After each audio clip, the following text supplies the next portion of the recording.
orí agbágbé láwa inú ìròyìn ọlọ́mọlé náà ni ò mú kí n káàbọ̀ ìgbà tá a yọjú ojú wíńdò tá a ti yọjú ojú wíńdò dánfò kan tí ń gbé wa lọ sí Ọbalẹ́ndé ni ìgbà tá a fi yọjú síta orí tó mainland bridge la yọjú sí àrọ́lọ́kadà àrùn onímọ́tò tó ń pariwo mọ́ra wọn kí ló mú wa rìnrìn àjò lọ sí Ọbalẹ́ndé àwa náà a ní ká lọ kábọ̀ lórí ọ̀rọ̀ third mainland bridge tí ìròyìn gbáyé kan tán ló ń gbọ̀n wọ́n ló ń mì wọ́n ní ó ti fẹ́ wó ó ti fẹ́ dà wó ṣé bí wọ́n ṣe iṣẹ́ àkọ́tún kan tán lórí rẹ̀ ní iṣẹ́ àtúnṣe kí ló wá dé tó fẹ́ dàwó tá ń fẹ́ dàwó kí ló ṣẹlẹ̀ ṣé ìtúnṣe àwọn Boko Haram àbí àwọn Fúlàní herdsmen àbáwọn wo gan ni wọ́n ní wọ́n níbi tó gbé lọ yẹn ti jìjú wọ́n ní kò tiẹ̀ jọ rárá wọ́n láwọn kan ló ń gbé àhesọ ọ̀rọ̀ ìjọba ti wá jáde báyìí wọ́n ní kò sí ní tó jọ wọ́n ní kí gbogbo ẹ̀yin ará Èkó àtonílé àtàlejò wọ́n ní kẹ́rì fọkànbalẹ̀ wọ́n ní gbogbo àwọn tí sì ń pín ìròyìn fògànà wọ́n ní ẹjọ́gun omi o wọ́n ní kò sí tó jọ o bẹ́ẹ̀ náà ni ẹni tó jẹ́ aláṣẹ ní Ministry of Works fún federal ṣùgbọ́n tó jẹ́ wípé àwọn ni alábòjútó fún ẹ̀ka tèkó wọ́n ní àwọn ti lọ àwọn ti bọ̀ wọ́n ní lọ bọ̀ àwọn ti rìnrìn àrè lórí third mainland bridge wípé àwọn dúpẹ́ àwọn ò sọnù o ṣùgbọ́n kò sí tó ń jẹ́ wípé ó mi òmù ni ó dà update tó kọ́kọ́ jáde àjá àbálẹ̀ rèé o lẹ́yìn ìgbà tí àwọn èèyàn tí wọ́n ké gbàjarì mo jẹ́rìí àwọn èèyàn tráfíkì títí ẹ̀ mọ́ mú gan-an ó ní agbára òkí tráfíkì mọ́ ṣe báyìí mú wọ́n ló lè mú ní fún wọ́n ló lè lo wákàtí kan bẹ̀ báwọn àbí wákàtí méjì ẹrù ní ń rú ọrùn ń wọ bíríìjì náà ṣùgbọ́n wọ́n ní kò sí nǹkan kan ẹ̀rí ìfọkànbalẹ̀ o. ẹlẹ́ẹ̀kejì rẹ̀ náà ibi tá à ń wọ̀ lọ báyìí ó náà ni lọ́dọ̀ Tìjàní lórí ọ̀rọ̀ àwọn tó fẹ́ fi owó kún owó ìpè owó ẹ̀rọ alágbèéká àti gbogbo service provider tó wà lórí rẹ̀. wọ́n ní àwọn fẹ́ fi 100% kún iye tẹ́ ń ra dátà ti ṣàlàyé kíní àfẹ́sí atótónu lórí asánmọ́ wọ́n ti wá jáde báyìí ìròyìn méjìlá ń gbọ́ agbọ́kan tààràtààrà lẹ́nu mínísítà gangan fúnra rẹ̀ ìyẹn Tìjàní bẹ́ẹ̀ náà látúgbọ́ kan tí àwọn èèyàn pín kiri wọ́n ní 18 naira per minute wọ́n ní iye tó bá dé nìyẹn o ṣùgbọ́n nígbà tá a kàn sí mínísítà Tìjàní àásì fọ́nrán rẹ̀ òun náà sọ̀rọ̀ sókè wọ́n bí wọ́n ní sí 100% náà ni ó túmọ̀ sí ṣé calculation wọn ni wọ́n fi gẹ́ẹ̀tì 18 naira per minute téèyàn bá fẹ́ mọ̀ pé béèyàn bá fẹ́ pé international nǹkan àwọn èèyàn tiẹ̀ kúkú ti yíwọ́ sórí WhatsApp ṣùgbọ́n lọ́rọ̀ kan ó ní láàrin 30% sí 60% ó ló kéré jù 30% ó pọ̀ jù 60% ni wọ́n fi ṣe àlékún yẹn ẹ wá bá ń calculate ẹ̀ sí àwọn oní 18 naira yìí per minute so correct ẹ bá ń sí ohun Tìjàní òkè ẹja gbóhùn rẹ̀. Making that heavy investment. So if you look at the KPMG reports, which I believe the final copy should be circulated shortly, there are a list of things that we recommended. And if you look at what we've been doing as well, I've been working hard on this. Yeah. There are a long list. Do you have a? You said you will not approve 100%, no, and you have said the NNPC should not. Yeah. But do you have a threshold? I think they shouldn't. It shouldn't be more than anywhere between 30 to 60%. Right. So, justice for Mohbad. Ọlọ́run ó sì ṣe láṣeyọrí fún wa lórí ọ̀rọ̀ tí Yomi àwọn èèyàn tí ń yin Yomi àwọn kan náà ń tẹnu àbùkù olùṣùgbọ́n àwa wà lára àwọn tí ń yìn nítorí wípé àwọn àṣírí kan tú ó sọ̀rọ̀ bí àbúrò olóògbé ìyẹn Mohbad bí ìyẹn àbúrò rẹ̀ bí ó ṣe tẹ fọ́nrán kan ránṣẹ́ sí òun àti wípé tó tún dọ́gbọ́n béèrè owó lọ́wọ́ òun wípé tóun bá fẹ́ kóun rìlíìsì ikú tó pa ẹ̀gbọ́n òun kóun fóun níye mílíọ̀nù kan wọ́n pé tó o fẹ́ mọ̀ dọ́gbọ́n gbàrà ń sọ̀mù lọ́wọ́ òun lọ́rọ̀ kan ó sàti tú dẹ́ndé ọ̀rọ̀ ta ìyá rẹ̀ náà ó jára rẹ̀ ń tàn mọ́ ọ náà pariwo ṣùgbọ́n àwọn èèyàn ní kì í ṣe bí abiyamọ tòótọ́ sí mọ́ sí rí ẹ jẹ́ agbọ́rọ̀ díẹ̀ mo ní ìdí àmọ̀ràn yín mo fẹ́ ká jọ fẹnu sí i bóyá lọ́tẹ̀ yìí bóyá wọn ní ibi ìsapamọ́ sí yan sí ìsapamọ́ sẹ́yìn kankan. At about 4:23 p.m., Adura Alaba, Mohbad's younger brother, has sent me a DM after listening to me for a while and reacting in the comment section. When realized, I may not see. It's not okay, we'll get there. We'll get there. Okay. Please. Don't worry. Let me finish my speech. Let me finish my speech. I have to consider my speech.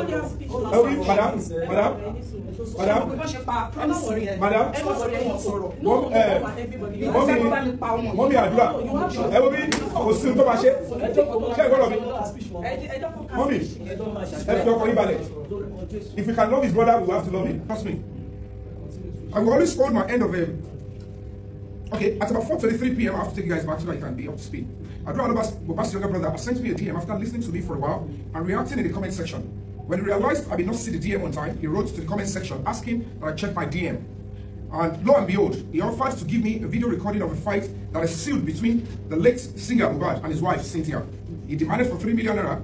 He went further to convince me by narrating how the violence between his brother and his wife resulted in Ogbeni falling off the stairs and hitting his head to the floor. Something that can equally be linked to the bent neck in the casket, so much and 2 people found in the house after the singer had passed. The conversation went on for a while, with me playing along. I demanded to see at least the proof of a video existed, and he requested for my email and shared a 3-second partly censored image to me. When I downloaded, I previewed, and there was a violent argument in the video in the background. I probed further for longer and uncensored images, and the negotiation got stuck at that point. The following morning, I immediately informed the Deputy Commissioner of Police, heading the State Criminal Investigating Department, that is DCP Lati, that is the main segment of the Lagos State Police Command, saddled with the ongoing homicide investigation. And I also reached out to the PRO of the Lagos State Police Command, Mr. Benjamin Ogbeni, and I sent the images to both of them. And in the course of our interfacing, the DCP acknowledged and then obliged me to come in with a petition to that effect, and which I sent in and he acknowledged. While I was expecting positive feedback on the news, on the new leads from Banzi, the next phone call invitation I received was from a police officer with the name Shedrack Enabo. He introduced himself as the investigating officer, that is the IPO, CP Special Squad, that is Commissioner of Police Special Squad 1. He reliably informed me on a case of impersonation brought to the attention of the Commissioner of Police by Adura Aloba, and that I should come so that he can intimate me of the findings and progress. I quickly reminded him of my earlier petition on the same matter to the State CID of the State Command. Of course, as a gallant justice fighter, I had the appointment and I went straight to the CP Special Squad 1. I attended the Special Squad 1. I met with the deceased father, Mr. Joseph Aloba, his lawyer, and one Mr. Ayepareti. They were waiting there to also to see what was going on. The officer in charge briefed me and shared some detailed efforts. I commended them for the proactive approach and prompt public service delivery. I only noticed from his response and remarks that the case was not harmonized because it's the same state police command and it is the same command that is dealing with Mohbad's case. So I was expecting that the case would have been harmonized. And when I didn't see that, I said, okay, fine, no problem. Tẹ́ ẹ bá ń gbọ́ yóò máa lẹ́yìn ọ̀rọ̀ yìí yóò máa lẹ́yìn àjàntí èlé ẹ wo Mohbad gan mọ wò báyìí yóò mọ mèrè ni tó bá wọ ẹ̀yìn o pé ṣé àwọn ẹbí òun ní ṣeun báyìí ẹ mọ̀ sí wàá gbàgbé wípé ìkan náà nù tó pera rẹ̀ ní sí African TV àbí kí ló pé tó lóun rówó òun ló kọ́kọ́ ń gbèjà bàbá Mohbad ńgbà náà tó rè bọ́n wọn sáyìn kìíní tá a mọ̀ pé àsọ̀rọ̀ owó bísínẹ́sì ló bá dé ó ń dàbí ẹni pé ó ti pe múrí fọ́nrán kan níbi tó ti ní òun pé Yomi Fabiyi lẹ́jọ́ òun pẹtíṣàn rẹ̀ mo wá ń wò pé bó o tún ní ṣé ṣáìdì ìyá Mohbad tún ni ó wà ní ìsìn kò sí ní ṣáìdì bàbá mọ́ nígbà tí ó ti wọ́ọ̀kì lọ́dọ̀ bàbá lọ́rọ̀ kan ọ̀rọ̀ tí ẹ̀kọ́ láwá sọ ọ̀rọ̀ tí Yomi Fabiyi ní o wọ́n fi fóònù rẹ ní ta ńgbà tí èèyàn ní fóònù ẹ lọ́wọ́ òun bá sọ̀rọ̀ bó o ní ó sì mọ̀ pé ìwọ kọ́ ni òun sẹ́ndì mẹ́sẹ̀gì sóhun ṣùgbọ́n kankan tẹ́mi kan rí ni pé Yomi Fabiyi yóò bá ti play along kó bá ti play along fún kó bá ti wá 3 million fún kó wá wo gbogbo full video yẹn kó sì wá mọ ẹni tó sẹ́ndì kinní yẹn sóhun kó play along bí ẹni pé òun ti bá wọn lẹ́pọ̀ secret yóò mọ ẹni tó wà nídìí kinní yẹn gangan ṣùgbọ́n bó ṣe sáré play smart yẹn náà dáa ṣùgbọ́n ibi tó wá gbà lọ ẹjẹ́ amẹ́nu dákẹ́ bí òun ibi tó lóun gbà lọ torí ibi tó yẹ kọ́rọ̀ ti níyànjú rèé ó tún wá padà sọ ó ní àwọn yẹn nìkan mọ̀dà sí ọ̀rọ̀ yẹn wípé kéèsì ti wà lọ́dọ̀ kọmíṣánná ọ̀gá àwọn ọmọ wa ń wò pé ṣé ìṣe kọmíṣánná náà ló ní àwọn wá justice náà ní èèmù gbọ́lá láwọn wá justice fún Mohbad àwọn èèyàn wọ́n ní èèyàn nídìí o ṣùgbọ́n ntẹ́mi mọ̀ ní wípé justice will be served ẹ jẹ́ àmọ́ gbàdúrà sí ká sì mọ̀ pín gbogbo mọ̀ràn yín pátápátá ẹ bá ń kọ sínú comment section. Àbí ẹ tún ń retí kí n ṣe atótónu gbogbo eléyìí tí Yomi Fabiyi ti ṣe ni fáwọn tá a gbé ìbò mi náà gbọ́ o ṣùgbọ́n ìwọ̀nba tó sọ náà ni mo ti mẹ́nu bà òun ó sẹ́ndì mẹ́sẹ̀gì sóhun ó lóun ní fọ́nrán ibi tí ẹ̀gbọ́n òun tó kú tó ti rébọ́ níbi tí ìjà ti wáyé láàrin òun àti ìyàwó rẹ̀ ó ní ó sì sẹ́ndì 3 seconds sóhun nínú rẹ̀ sí ímeèlì òun sì rí ó wá ń béèrè pé tóun ó bá fún ní eléyìí tí ó gùn yẹn fídíò tó gùn pé yóò fún 3 million torí ẹ̀ ni Yomi Fabiyi ṣe wá ń béèrè látọ̀dọ̀ ọlọ́pàá wípé ẹ rè mú gbogbo wọn ẹ mú àbúrò Mohbad ẹ mú ìyàwó rẹ̀ jọbí ẹni pé ìyàwó rẹ̀ sónú fídíò bẹ́ẹ̀ náà la tún ti gbọ́ o wọ́n ní ìyàwó náà sọ̀rọ̀ sókè wọ́n ló ní bàbá Mohbad ló ń dá DNA dúró mu ní ẹ̀ àwọn èèyàn wọn fọkàn sí DNA mọ̀ nígbà tó ti lóhùn sí ó ti ká gidi bolẹ̀ ṣùgbọ́n àṣírí tí ó wà tú nísìn ló ti wá fẹ́ tú yìí kán mú fídíò jáde kán jẹ́ kí gbogbo ayé rí bóyá ọ̀rọ̀ yóò lójútùú ṣùgbọ́n ó ń jọ bí ẹni wípé àwọn kan dìde dúró gẹ́gẹ́ bí Gòláyátì àti òmíràn tán fẹ́ kí Dávìdì lọ ṣùgbọ́n kí ló ṣẹlẹ̀ sí Dávìdì pa Gòláyátì gbẹ̀ngbẹ̀yìn náà ni. This anger to vote against this wickedness. My wife, myself, my children, we are fully obedient. Fẹ́ni tí ò bá mọ Apostle Sulaiman lẹ́rí yẹn o ọ̀rọ̀ tó sọ kó tó di wípé president mi ló kàn wọlé yẹn president Tinubu wọlé ó nu ṣùgbọ́n lẹ́nujọ́ mẹ́ta iná ló lọ ṣe crusade kan tó pè ní recovery conference ní ìpínlẹ̀ Bauchi tó sì kàn sí gómìnà bẹ̀ wọ́n níbẹ̀ ló ti sọ̀rọ̀ fún àwọn oníròyìn wípé n tí àwọn Nàìjíríà ń là kọjá pé ó tọ́ sí wọn lára ń tán là kọjá kò ní gbogbo rẹ̀ ó ló tọ́ sí wọn kán là kọjá ó nítorí pé àwọn pariwo títí àwọn kígbe lóhùn rárá wípé ẹ mọ́ dìbò fún èmi ló kàn ẹni tó jẹ́ wípé kì í sọ pé ó fẹ́ lọ ṣe nǹkan fún Nàìjíríà kò sí nǹkan kan tó fẹ́ ṣe fún yín pé ó kàn fẹ́ lọ mú ìlérí tó ti ṣe fúnra rẹ̀ ó lérí fúnra rẹ̀ pé òun ló kàn pé n tó fẹ́ lọ mú sẹ́nu o bẹ́ẹ̀ torí ẹ̀ la ṣe mú fọ́nrán eléyìí tá a kọ́kọ́ lò yẹn tó sọ wípé òun àti ẹbí òun Obedient Peter Obi làwọn wà ká pẹ̀lú nítorí ẹ̀ ló jẹ́ amúwa lọ́mọ Nàìjíríà náà tó wá ń fún gbàgbós pé bọ́ ó sábò lè gbè mí fímílẹ̀ bó ṣe bá mi kí ló kàn bẹ́ẹ̀ ó sàn gba táìtì rẹ lábẹ́ ìṣèjọba èmi ló kàn náà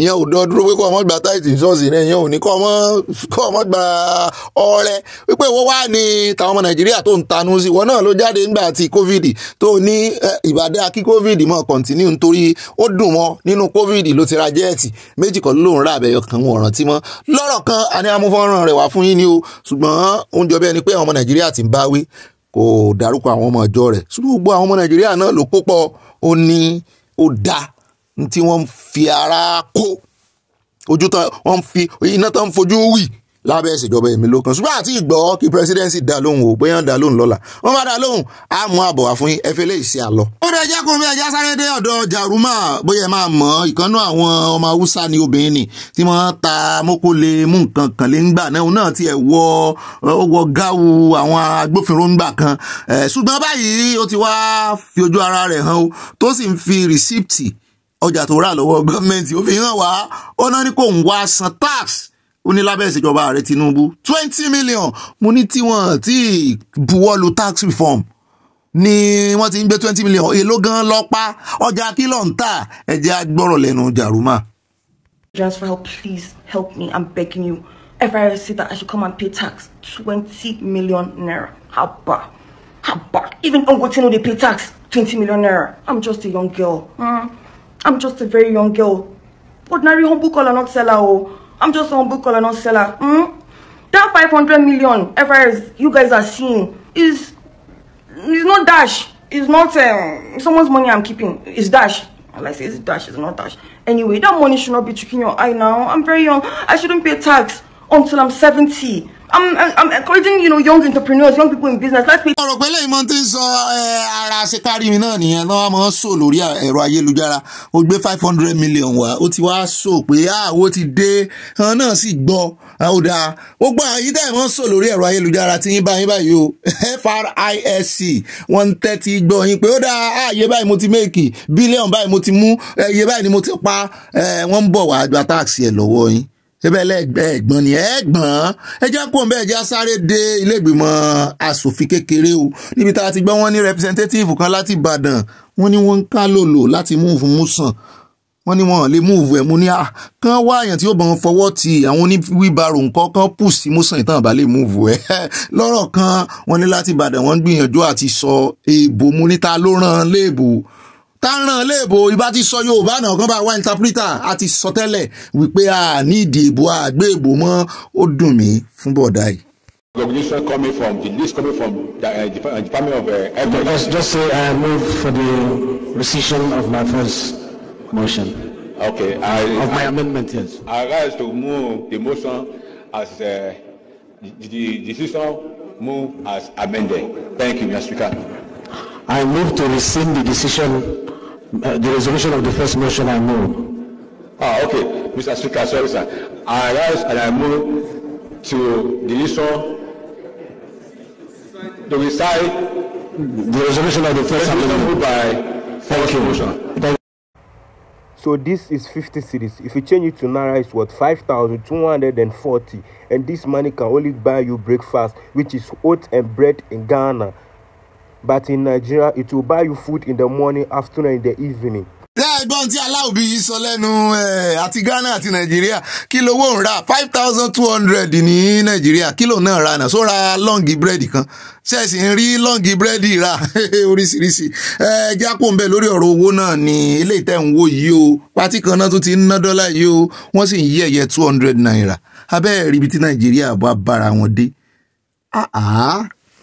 Nigeria is a big lie. A big lie? Yes. I want to substantiate my claim of saying Nigeria is a big lie. Please, listen to Tafawa Balewa, Nigeria's first prime minister, in 1948. I quote him, "Since 1914, the British government has been trying to make Nigeria into one country. But the Nigerian people themselves are historically different in their backgrounds, religious beliefs, and customs, and do not show themselves any signs or willingness to unite. Nigerian unity is only a British invention." Tafawa Balewa, 1948. Yeah. Okay. Now listen to Nnamdi Azikiwe, 1964. "It is better for us and many admirers abroad that we should disintegrate in peace and not in pieces.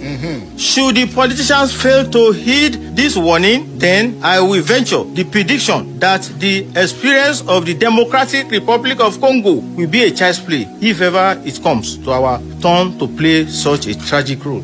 Nnamdi Azikiwe, 1964. Obafemi Awolowo. "Nigeria is not a nation. It is a mere geographical expression. There are no Nigerians in the same context as there are English, Scots, and Welsh." Okay. 1947. Oloye Lokan Alabi. Yes. Thank you for featuring on State Affairs. Thank you for inviting me. Tara sàṣàkà dọ́sùn o èmi ò tiẹ̀ mọ̀ pé bọ̀dà Jackson mọ ìlú ìlú báyìí o wọ́n mọ̀ ń kọ́ Ọ̀gbẹ́ni Haúsá yìí nílùú mọ̀ ni mo ní wọ́n mọ̀ jójó wọ́n mọ̀ lùlù ẹ jẹ́ ara irin iṣẹ́ fún bọ̀dà Jackson o.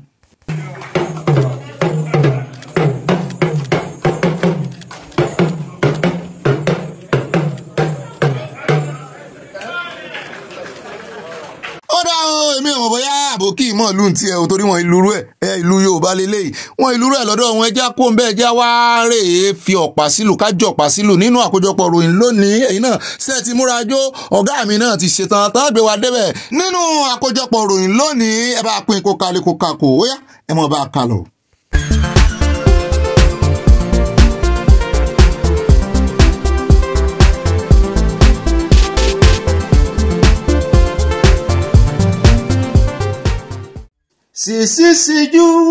You know they shame, plenty husband is too much. You know they shame, plenty husband is too much. Plenty drivers without labor. If you go, nobody cares.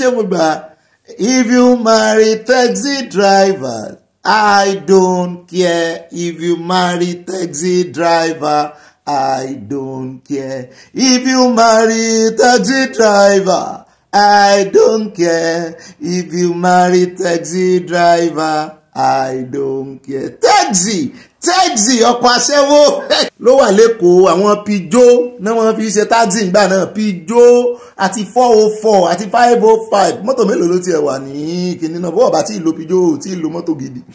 Ẹ káàbọ̀ iṣẹ́ àmúrelé wa rèé òun la fi mọ́ síde ta ni legend wa tó kọ ìyá wa Josephine Aláwìyé yọ̀ọ́dà fún yín ọ̀nà já wa sí àwọn ni wọ́n kọrin ẹnu comment section mọ́ wa ní èmi náà ó sì lórin yọ̀ọ́dà fún yín wọn ò ní wá yín tí o gbọmọdọmọ ò ní gbọmọ lọ́wọ́ yín pẹ́ fún wa mo dúpẹ́ lọ́wọ́ gbogbo yín ẹ káàbọ̀ sórí ìkànnì lẹ́ẹ̀kan sí lónìí ọjọ́ 16th nínú oṣù kìíní ọdún 2025 náà ni o adúpẹ́ pé òkun adá ogbó ọpẹ́ padà sọ́dọ̀ Ọlọ́run bẹ́ẹ̀ náà ni mo gbóríyìn fún ẹ̀yin èèyàn mi ó dá ẹni tó kọrin tàná orin tí a fi wọlé lánàá ìyá wa Princess Ọlájúbù àwọn ni wọ́n kọ adúpẹ́ lọ́wọ́ Ọlọ́run o àwọn ni wọ́n kọ orin ẹ̀ kọ́ dára púpọ̀ ẹ̀kọ́ ló láyé tàwa iṣẹ́, ẹ̀kọ́ ló ń gbé ní dépò gíga, ẹ̀kọ́ ló ń gbé ní dépò ọlá. Ẹ̀dàkúnyé ẹ̀yin òbí wa, tẹ́ bá lówó kẹsàn-án wá ìyẹn tànà tó ní gangan. Sisi Èkó United Shame, Sisi Síjú ra wọn pé Sisi Èkó náà bí kan. Ta ló kọ́? If you marry taxi driver, I don't care. If you marry taxi driver, I don't care. I don't care me. I don't care everybody. Orin ni o, ta ni legend yẹn sí àmúrelé wa nù o. Ó dá gbogbo ń tẹ́ rí nínú abala lérèfé ojú window láti wọlé tá a mọ̀ wá mú gbọ́ tá a mọ̀ gbà wọlé láti ojú ilẹ̀kùn gangan. Kẹrin mọ̀ jẹ̀lé òun làwọn ilé ibi tá ti mọ̀ dàmí tútù wájú tá ti mọ̀ tẹ̀lẹ̀ tútù ibi tá ti mọ̀ júwe eléyìí ẹ mọ̀ kọrin àjúwe júwe ẹlẹ́wù mọ́ lé wa àwọn júwe ibi tá ń lọ ẹ ń bá mú ọ lọ àbí ó ń tẹ̀lé èèyàn lọ ibì kan tí ò bá ti mọ̀nà ó dàbí ẹni pé olójú kan ń tẹ̀lé àfọ́jú ni o kọ́lọ́hún mọ̀ jẹ́ kárìnrìn òkùnkùn kọ́lọ́hún mọ̀ jẹ́ arìnrìn àrè nítorí ẹ̀ làwa ṣe mọ́ pé bọ́sítọ̀ọ̀bù bí tá à ń lọ gẹ́gẹ́ bí o tẹ́ fi mí jẹ ibà dún ọdẹ bẹ́ẹ̀ náà ní ibà sánáwọlé ibà kanjú abẹ́ǹkó ibà lọ tààràtààrà tọ́rọ̀ bá ti di ọ̀rọ̀ òtítọ́ àdòdodo sàn láàrin ajé ní mú ní pẹ́kọ̀rọ̀ èmi ní bá gbáǹkọ́ gbì ibà pàpà parada àyà àti ọ̀gá rẹ̀ wọ́n mọ̀ gba kárátà sí ni bẹ́ẹ̀ náà lẹ́sùn lè pè mí ní ibà tíkú mi tíkú yín rìn gínigíní èmi mọ́ tíkú yín pẹ̀lú àwọn ròyìn yìí náà mọ́ rìn mí gánigánì pẹ̀lú àwọn comment section ẹ̀sùn lè pè mí ní ibà kanjú abẹ́ǹkó ibà sísọ lójú eégún èmi náà ni mò ń jẹ́ bẹ́ẹ̀ ẹ wá lè fọba lé kẹ́ ẹ pè mí ní ibà kéde ìròyìn fún Yorùbá Nation káfàtà ó dá o lónìí àtúnmẹ́nubà gbogbo ibi tá ń lọ àwọn bọ́sọ̀ọ̀pù tá ń lọ rèé o ibi à ń lọ òjìnà ibi ayàlòpọ̀ alákọ̀ọ́kọ́ ń bẹ ilé ìta àkọ́kọ́ mọ́ lọ́nù rẹ̀ tààràtààrà ó náà ní ti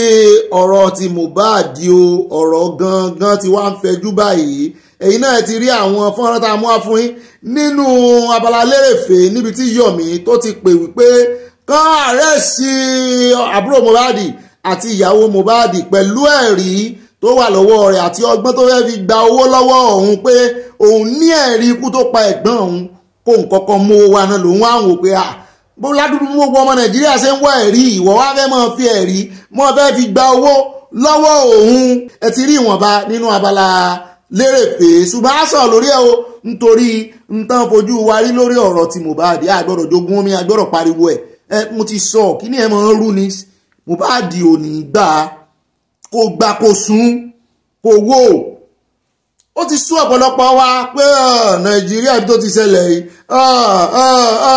ṣùgbọ́n ká mọ̀ wo ohun tí ó ṣẹlẹ̀ ń jọ bí ẹni pé Ọlọ́run fẹ́ mú nǹkan kan jáde tó bá ti ṣe bí ẹni pé ó ti die down báyìí yóò tún padà ru òkè Ọlọ́run ló wà ń di ẹ̀ á sì rojú tù sí ó dá á sọ̀rọ̀ mo fẹ́ àlàyé lórí ẹ̀ mo fẹ́ àmọ̀ràn yín lórí ẹ̀ ǹjẹ́ yín rò pé ìyá Mohbad bóyá ó ń parọ́ ni torí ó gbéra rẹ̀ ṣépè lánàá o amúfọ́nrán wá fún yín lánàá ó gbéra rẹ̀ ṣépè sẹ́yìn rò pé bóyá ìdí òótọ́ ló wà àbẹ́yìn rò pé ó mọ àwọn nǹkan kan tí ò fẹ́ sọ ṣùgbọ́n tó ń gbìyànjú láti dóòlà ẹ̀mí ọmọ rẹ̀ ó wò pò ń ti sọ ẹyọ kan nù ní látara àìkíyèsára òun látara ìbìkítà òun tó ṣokùnfà ikú ọmọ òun ọmọ náà sì fi kọrin pé 10 years I no see mommy òun náà tẹnu bà lánàá dáadáa ìyẹn ìyá Mohbad kí lẹ́yìn lérò ṣé ẹ lérò pé tó bá mọ̀ọ́mọ̀ mọ tó pa ọmọ rẹ̀ Mohbad tó sì jẹ́ láti ọ̀dọ̀ ọmọ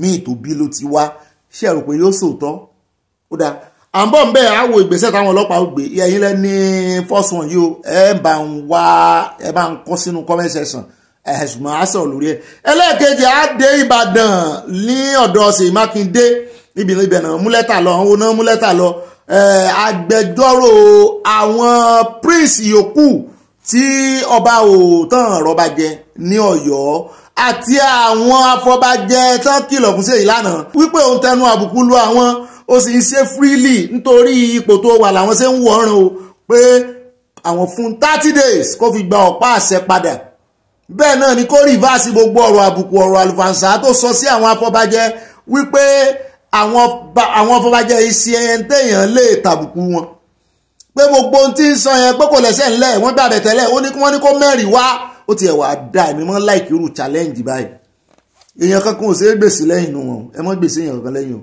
àti gómìnà o àti èyí tí àtàwọn afọbajẹ́ o kò sí èyí tó ṣe é gbèsè òótọ́ làwà fẹ́ o ara ẹ̀ náà ni ọ̀rọ̀ tí ń jàràn ìrìn ìtàn ní Ifá kọ́ ni mọ̀ ń yan Aláàfin gbogbo ẹ̀yin ọmọ Ọ̀yọ́ dà ẹ gbọ́ gbogbo ẹ̀yin ọmọ Ọ̀yọ́ dà àwọn ọ̀mọ̀ràn náà sì ti ń sọ wọ́n ti ń nàka sí Kánò wọ́n ní irú tó ṣẹlẹ̀ ń Kánò ó ṣeé ṣe kó ṣẹlẹ̀ lọ́yọ̀ọ́ o wọ́n ní wọ́n ń gba adé lórí ọba o wọ́n ń ṣí adé dànù lórí ọba o àti wípé wọ́n ní ká ní Seyi Makinde náà fẹ́ ṣe dáadáa wọ́n ló yẹ kó gbé ìgbésẹ̀ nípa tòfin wọ́n ní ó yẹ kó bá àwọn aṣòfin ìpínlẹ̀ Ọ̀yọ́ sọ̀rọ̀ kán sí òfin tí ò ní lè rìvásì gbogbo tó bá ṣe mọ́ ní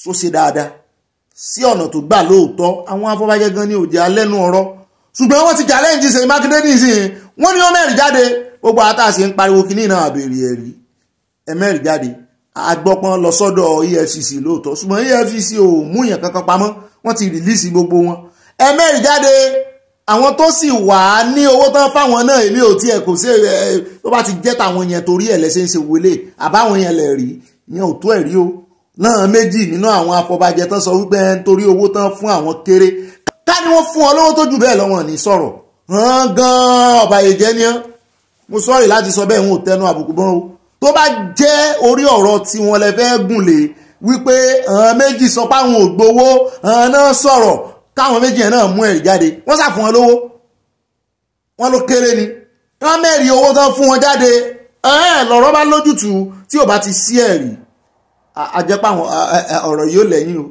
à ń bọ̀ ńbẹ̀ gbogbo tí agbẹjọ́rò kọnu lẹ́tà sí Seyi Makinde àti ìgbọ̀ kí Seyi Makinde dáhùn ṣùgbọ́n lánàá ní Seyi ní kán tètè wá lọ fi ẹnu tán fi pe Adéògùn kán rèé fi pe Adégún níwájú ọba tuntun pé agbára ti dọwọ́ ọba ti tòjé bó lóòsà lọ́wọ́ kú bàbá ẹni tí ó bọ̀ àwọn wò bóyá wọ́n wàá ṣe orò lé fún bàbá bóyá wọ́n dádúró ń bẹ̀ bóyá Seyi yóò gba ọ̀pá padà ọ̀pá paparada dá padà owó bàbá Ìjẹ̀bú èmi gan wọn ò ní gbérú ẹ̀ lẹ́wọ̀n bóyá ọba fún ara wọn gan bóyá àwọn náà wà wá ibi agbára míì náà fi ní gba ọ̀pá padà lọ́wọ́ wọn torí wọ́n ní àti tòjébo lóòsà lọ́wọ́ ó ti fún bàbá ẹni tí ó bọ́ wọ́n tiẹ̀ tún sọ wọ́n ní kò yẹ kán gbé ọ̀pá àṣẹ inú àkórí ìròyìn lámọ̀ wá wọ́n ní kò yẹ kán jẹ́ sáré sólè wọ́n ní kò yẹ kán gbé ọ̀pá àṣẹ fún ọba Aláàfin láì tí ìwọ̀ pẹ̀bí wọ́n ní wọ́n ti da story wọ́n ti da ìtàn wọ́n ti da ìṣẹ̀dálẹ̀ wọ́n ti da gbúmọ́ alójú ní ìsítà ń gbọ́ pé Ifá kọ́ ní yanba lọ́yọ̀ọ́ bó látúnṣe wá mọ̀ bóyá èèyàn kọ́kọ́ gbọ́dọ̀ wọ ìpẹ̀bí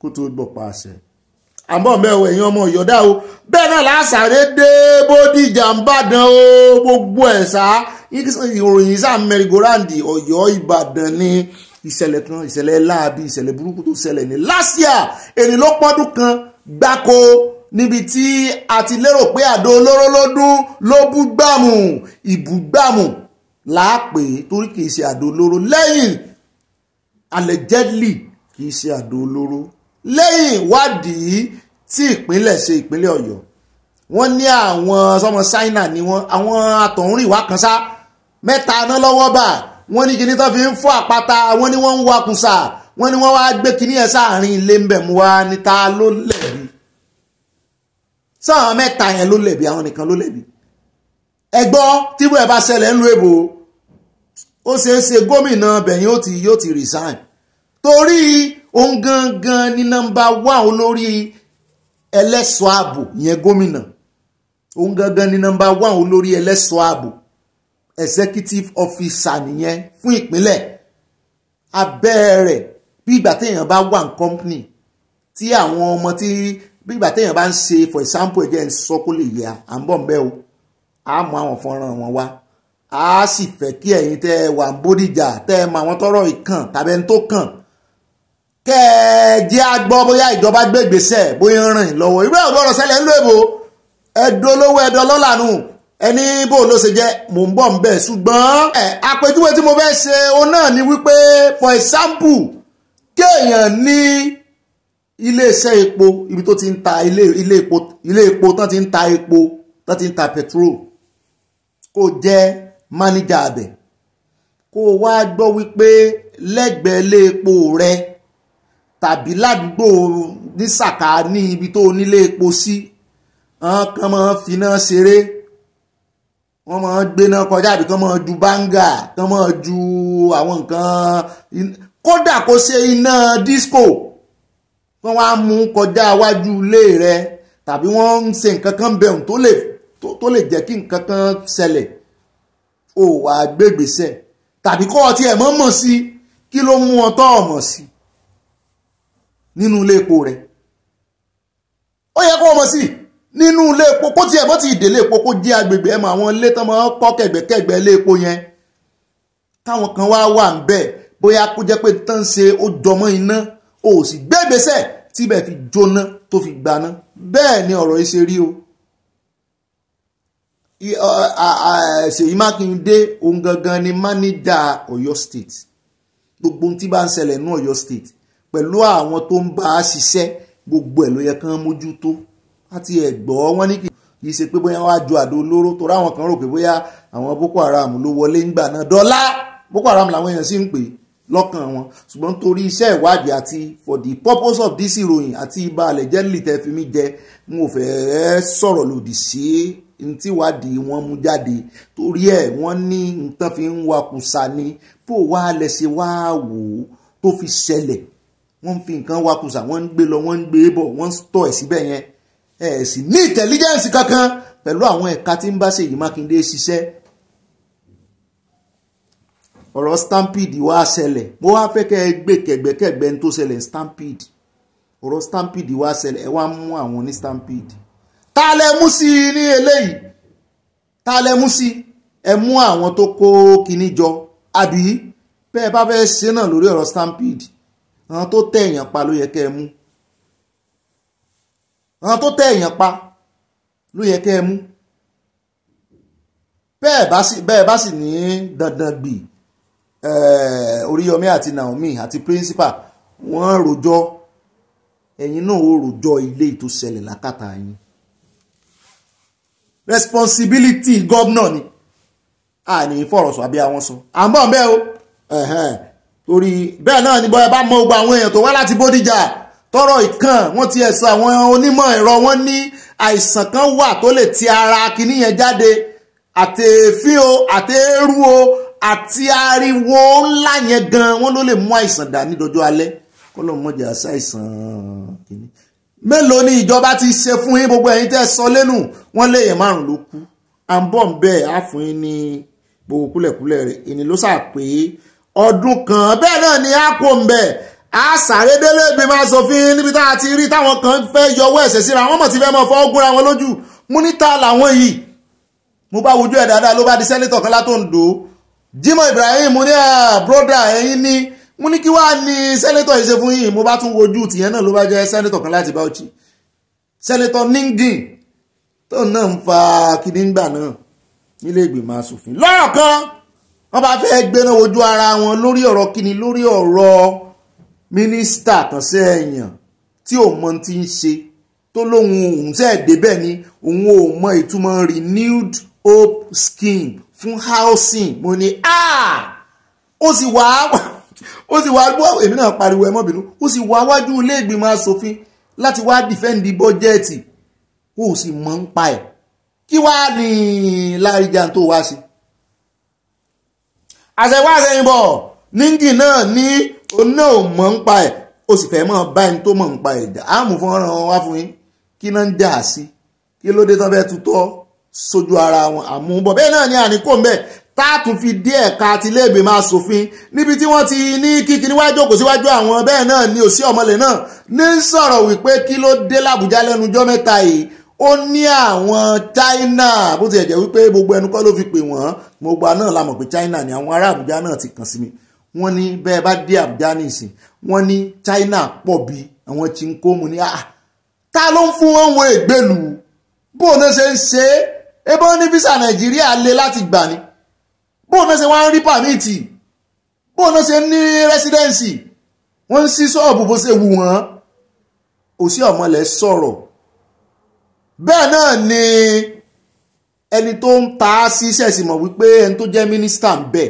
minister of interior kì í ṣe ẹ̀ka ìjọba kan ló wà lábẹ́ rẹ̀ mi ti rò pé kàn ti ẹ̀jogún omi kan ya àwọn ẹ̀ka ẹ̀ kúrò lábẹ́ ó ti pọ̀ jù òun ló ń mójútó immigration ìwé ìrìnnà, òun ló mójútó àwọn ẹlẹ́wọ̀n, òun náà ló tún mójútó civil defence, òun náà kí ló tún mójútó náà, ó dà pé mẹ́ta náà ni, ó ti pọ̀ jù. Tàbí kán ní minister for interior fún state, kán ní minister of interior fún federal, kán jẹ́ méjì bíi ti power bíi ti defence. Wọ́n wá ń bi wípé kí ló dé. Alákọ̀ọ́kọ́ ti China pé wọ́n ti pọ̀ jù, wọ́n ń gba iṣẹ́ àwọn ọmọ Nàìjíríà, wọ́n ń gbà ṣe wọ́n sí. Ẹlẹ́ẹ̀kejì náà wọ́n wá ní lórí capital budget ẹ̀ lọ́dún yìí wọ́n ní 0 ni wọ́n bu owó fún. Ló bá ní kí ló dé kí lòun ṣe, ló bá kó ẹjọ́ ló ṣèbò náà bá ní ọ̀rọ̀ ìbò kọ́ lélẹ́yìí, gbogbo rìsíìtì iye tẹ́ ẹ pa ńlá sí à, owó tẹ́ ẹ pa wọlé fún ìjọba rìsíìtì ẹ̀dá, ó ní àwọn ò ní rìsíìtì, torí ẹ̀ làwọn fi ṣe automated payment pé gbogbo ẹni tó bá fẹ́ sanwó pàápàá jùlọ torí kán mọ́ bá jí owó nípa ọ̀rọ̀ tí à ń gba passport, à ń ṣe gbogbo ohun tó jọ mọ́ báwọn ṣe ń mèkì owó fún ìjọba inú àkáǹtì CBN kan tán create fáwọn ibẹ̀ ní ń lọ. Kí ló wá dé tó lọ print ẹ̀ jáde? Automated ní lóòótọ́ nítorí contactless náà ti wà, so gbogbo contactless náà gbogbo ẹ̀ ló ní disadvantages tiẹ̀. Ìkan náà àwọn senator tó ti fìgbà kan jẹ́ finance kìíní kan rí ló wá ń sọ fún pé ó fẹ́ kó bọ́ra rẹ lọ́wọ́, automated or no automated, gbogbo receipt tàn jáńkọ́, ó yẹ kó mọ́ ní sample, ó yẹ kẹ́yìn náà wá gbé àwọn auditor kan di àbọ̀m̀bẹ̀. Èmi náà ní bọ́gbẹ́ni ṣe gúdù tó kọ́lọ́mọ́ sáàjẹ̀ kan kọ́lọ́mọ́jẹ̀ kan kóbá lórí ọ̀rọ̀ yìí báyìí. Automated kìíní ó mọ̀ bí táwọn àpò owó ó mọ̀ pé owó ń lọ ò lè trace ẹ̀. Àbọ̀m̀bẹ̀ lónìí náà ni kò ní dọ́là, bẹ́ẹ̀ náà ni a kó mbẹ́ àwọn àtúnsáyé dé ọ̀dọ̀ Sanusi Lamido ó gbéná ojú ìjọba Tinubu. Mo sáàwò pé bọ̀bọ̀ ọ̀rọ̀ ló kó ba lálákọ̀ọ́kọ́ tán fi yọ́ lóyè. Ẹlẹ́ẹ̀kejì báyìí ó ṣe báyìí mèṣẹ́ ọ̀nù clip tó fi ń má sọ ló fi mú ètè rẹ̀ ó lóun ò ní sọ̀rọ̀, ṣùgbọ́n eléyìí tó tún wá sọ báyìí lóun ò ní sọ̀rọ̀ náà o, ṣùgbọ́n yọ̀rọ̀ sọ kò tẹ́nu àbùkù bá ìjọba rẹ̀ Tinubu. Ó ní gbogbo nǹkan ń ṣe yìí, ó ní kò jọ bẹ́ẹ̀ ni pé wọ́n ń ṣe nǹkan kan, ó ní wọ́n kàn bízì lórí irọ́ ni. Ó ní ọ̀rẹ́ òun ló pọ̀ náà àwọn gọ́ọ̀mẹ̀ntì ó tiẹ̀ ní friendship òun ní gọ́ọ̀mẹ̀ntì ààrẹ Tinubu. Ó ní ṣùgbọ́n tá bá bò ń dọ̀rẹ̀ lóhun ó mọ̀ dọ̀rẹ̀, ó lóhun ò sì ṣetán àti advice wọn torí ó ní ọ̀nà àbáyọ ó lóhun ní lọ́wọ́ fún ìjọba yìí pàápàá jùlọ lórí ọ̀rọ̀ economy. Ẹ sì mọ̀ pé òun náà ti fìgbà kan jẹ́ CBN governor rí, ó mọ àlùdé àpàdé rẹ̀, ó lóhun kàn wo gbogbo wọn ní. Ó kàn tún ju adé olóró kan ní ló bá kásẹ̀ ọ̀rọ̀ rẹ̀ ńlẹ̀ àmúfọ́nrán rẹ̀ bọ̀. Ó ní gbogbo àwọn tí ń bá rẹ̀ ṣiṣẹ́ oníwọ̀n ní credibility. Mo bá rántí orin nice street credibility out of Naija, straight from Naija, street credibility together. Check my fans, wàláì àyàrí ajá nóbìláì èyí mú jábẹ́lọ́.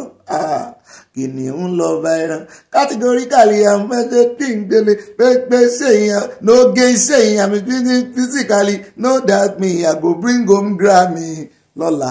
Ohun brother mi ti ha àfi bú wọn akànfi sí ẹni o, ṣùgbọ́n lọ́rọ̀ kan àìmọye àwọn tó wọ́n ha tán gba Grammy. Ẹ try you must bring that Grammy home o. Nice. Ló bá sọ pé ní Sanusi bá tẹnu àbùkù ló mú ní Sanusi ó tún ti ń bẹ̀rẹ̀ nítorí fi yọ́ lóyè lọ́jọ́ sí rèé o.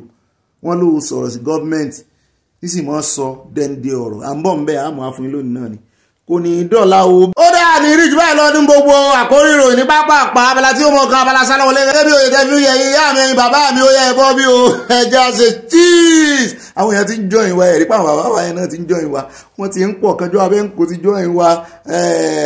Bàbá wa Kẹ́hìndé àwọn náà ti join wa, Adébẹ̀rọ̀ wọ́n ti ń join wa gan ní ìsìnyá wa dọ̀káàsì ó yá ọgbọ̀n yẹn wá join wa ẹ ṣe cheese pákà.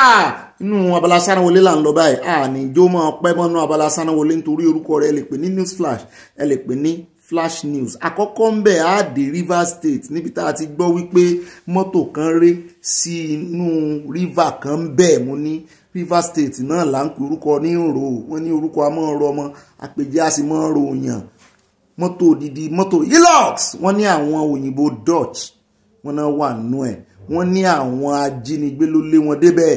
Àwọn ọlọ́pàá ẹ̀sìn mọ̀ pé àwọn yẹn àwọn expatriate wọ́n máa ń lo àwọn ọlọ́pàá láti fi tẹ̀lé wọn káàkiri ibi tó bá ń lọ mọ́tò Hilux náà náà mọ́ lójú wọ́n lò náà náà gbé wọ́n ní táwọn ará bí ìdojúkọ báyìí làwọn ọlọ́pàá yẹn bá bẹ̀rẹ̀ sí yìnbọn wọ́n ń tàbọn kólà mo wá rò pé ọta àbọn ti tọ́ mo lérò pé ọta àbọn ti fẹ́ẹ̀ tán nù ti àwọn tó tẹ̀lé tó escort àwọn èèbò ló bá wá ọgbọ́n ta sí ló bá fi ọkọ̀ sí jẹ́ wá àti ẹ̀mọ̀ bóyá èèbò ló sọ fún pé kó kúkú wá sí jẹ́ wá pé wọn ò ní fẹ́ kán kidnap wọ́n bá wá ọkọ̀ sínú omi gúlù tòlótòló la gbọ́ lomi bá bò wọ́n mo sì ń wo omi náà pé ṣé omi tí ó bo odidi ọkọ̀ rèé janwé náà mọ̀ gbé wá tán fi yọ o ṣùgbọ́n wọ́n ní ká tó yọ wọ́n ní sàn kan náà tómi ti ṣe tòló ní ìkànnà àwọn ọlọ́pàá yẹn ló ń ti wẹ̀ jáde oríṣà àkóyọ ẹ̀mọ̀pá àwọn ọmọ Rivers wọ́n mọ̀ wẹ̀wẹ̀ èèbò sì lè mọ̀ wẹ̀wẹ̀ ń tiẹ̀ àti wípé mọ́tò yẹn náà ti bàjẹ́ ó lè ti kú sínú mọ́tò yẹn mọ́tò náà lẹ̀ ń wò tàn gbé jáde àṣẹ̀yìnwá àṣẹ̀yìn bọ̀ wọ́n wọ́ mọ́tò jáde o ààrẹ èèbò nú ẹ̀ o a sì tí ì gbọ́ wípé òyìnbó ti jáde láàyè Nàìjíríà ápùn sí èèbò eléèbò ara àwọn tí wọ́n sì ní wọ́n ń ṣiṣẹ́ epo nǹkan torí wọ́n ní ọ̀nà ọbẹ̀ ọ̀nà Chevron àwọn NNPC wọ́n lọ́nà torí wọ́n ní ọ̀nà ọbẹ̀ ọ̀nà NNPC ó lìdí NNPC ìjọba àpapọ̀ òṣìṣẹ́ bẹ́ẹ̀ náà ní chairman bẹ̀ tó jẹ́ local government chairman bẹ̀ òun náà sọ̀rọ̀ àwọn kan náà tún sọ̀rọ̀ náà jẹ́ àmọ́ n tó ṣẹlẹ̀ ẹ̀ bá ń tẹ̀ sí ká gbọ́rọ̀ lẹ́nu chairman wọn.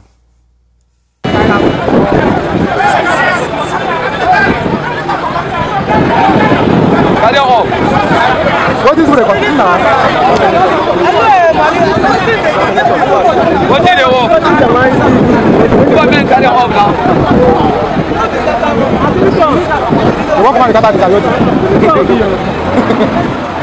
What do you want me to do for you? You know, you want to give us.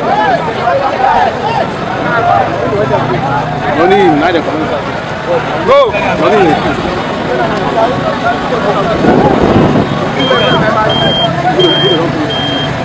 Orang motor, orang mati dah, orang motor. Di motor dong tu. Oh now, which power is this motor? Which power is this? That's more. Ada apa? Oh. Ini is front.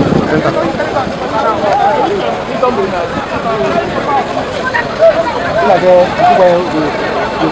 kita berapa salah dulu?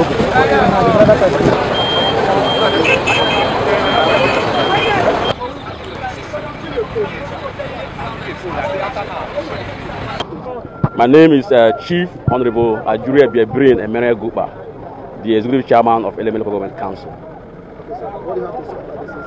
Well, what we have seen here is so bad. You are aware that the Eleme people has demonstrated severally in order to attract the attention of the federal government to fix this road. But it is very clear that the federal government has refused deliberately to fix this road. And as a result of the state of the road today, it's most unfortunate. You know, again, we are still calling on the federal government to do the needful. This road is very critical to the Nigerian economy. You are aware that this road houses the first and second Port refineries. We also have the Nigeria Port Authority. ó ń tán ṣẹlẹ̀ náà bí ọ̀rọ̀ politics ló ń tì í bọ̀ ó ti ń sáré fìyẹn bu ààrẹ àní ọmọ bu ààrẹ àwọn náà mọ̀ ń tán dàpọ̀ local government chairman wọn rèé ṣùgbọ́n n tó yẹ ó sọ tán bí gan kò sọ kí ló ṣẹlẹ̀ gangan kí ló ṣẹlẹ̀ kinní kan ṣe kinní kan róòdù ni ò dáa ṣé ọ̀rọ̀ róòdù ni ò dáa ni àbáwọn ajínigbé fẹ́ jí àwọn òyìnbó gbé ẹ jẹ́ agbọ́rọ̀ lẹ́nu ẹni tí orí ẹ̀ pé jàre. I was just coming as usual. I was going to my office and I saw the mammoth crowd and I said, what is happening? And by the time we stay up, I now saw the local government chairman, commissioner of police, deputy commissioner of police, the area commander, the DPO covering these two areas, that's Eleme and Akpajo DPO, and other police officers. So I came down, you know, and the information was that the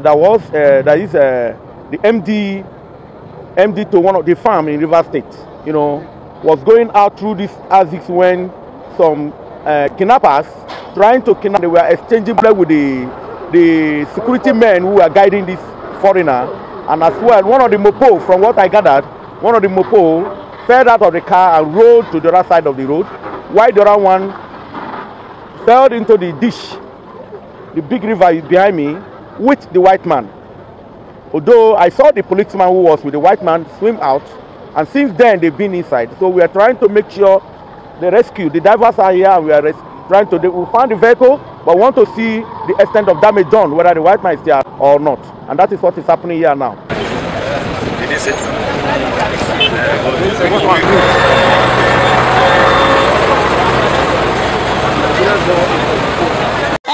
Sẹ́yìn bọ̀ wọ́n rí white man gbé jáde o, mọ́tò nìkan náà gbé jáde nígbà tán máa wọnú ẹ̀. Kò sí white man bẹ́ẹ̀, bóyá ó pòórá ní o, bóyá nǹkan kan ni kò yé wa o, ṣùgbọ́n àwọn tí wọ́n dive London kìíní ọ̀nà lẹ̀ ń wòye mi ò wá rírú àwọn tí wọ́n dive rí tán tó máa fi okùn ṣe kìíní fún o. Nítorí abẹ́ omi àwọn tí wọ́n la abẹ́ omi gan wọ́n yìí sokùn mọ́ wọ́n ń dì. Oxygen náà wọ́n gbé lọ abẹ́ omi. Nàìjíríà Nàìjíríà àti oríṣiríṣi nǹkan okùn náà fi ń fa àwọn eléyìí. Omi tí yóò jìn abọ́ náà kàn wọ́n àti ó jìn ó gba mọ́tò kì í ṣèyún ni mò ń sọ, ṣùgbọ́n gbogbo ibi tẹ́lẹ̀ yìí ti ń dive yìí kò jìn bíi òun náà sì rè kò yá lọ àárín gbùngbùn ó yá dúró létílé ẹni ẹlẹ́ni yóò dáa fún ọ tó ọfọgbọ́n ṣe o. Ó dá ọ̀nà lẹ́tí ní ẹnu ìròyìn sánáwọlé náà ní àní pẹ́ rárá sánáwọlé pápá lámọ̀ sí ẹlẹ́ẹ̀kejì tí wọ́n mọ̀ tẹ̀lé òun láti gbọ́ wọ́n ní ìròyìn ayọ̀ fún ẹ̀yin ọmọ Nàìjíríà. Wọ́n ní ọdún 2025 yìí wọ́n ní ìjọba àpapọ̀ wọ́n ti buwọ́lu owó kan tó 75,000 naira tán fẹ́ pín fún gbogbo ọmọ Nàìjíríà tó 70 million. Wọ́n ní àwọn táwọn fẹ́ pín owó fún lọ́tẹ̀ yìí àwọn tí ọwọ́ wọn ò tẹnu, àwọn tí ò sí mú pátápátá, tí ò sí nǹkan kan, wọ́n náà fẹ́ pín owó fún. Wọ́n ní ìwọ tọ́lọ́run bá ṣe fún, wọ́n ní mọ́ sòpò retí owó, wọ́n sì apply fún. Mo ní bóun náà ṣe wá apply, wọ́n ní rárá wọn láwọn ò jẹ́ ká mọ̀, ṣùgbọ́n wọ́n láwọn ò transfer directly. Wọ́n ní BVN làwọn ò lò. Sẹ́yìn ní BVN gbogbo ọmọ Nàìjíríà lọ́wọ́ ni NIN nǹkan wọ́n ló ti ẹ̀dá NIN tí mo dárúkọ. Wọ́n ní ṣùgbọ́n kí n lè ní sùúrù. Wọ́n ní àwọn ò fún wa ní update bá ti cast àwọn ò jẹ́ agbọ́mọlódà.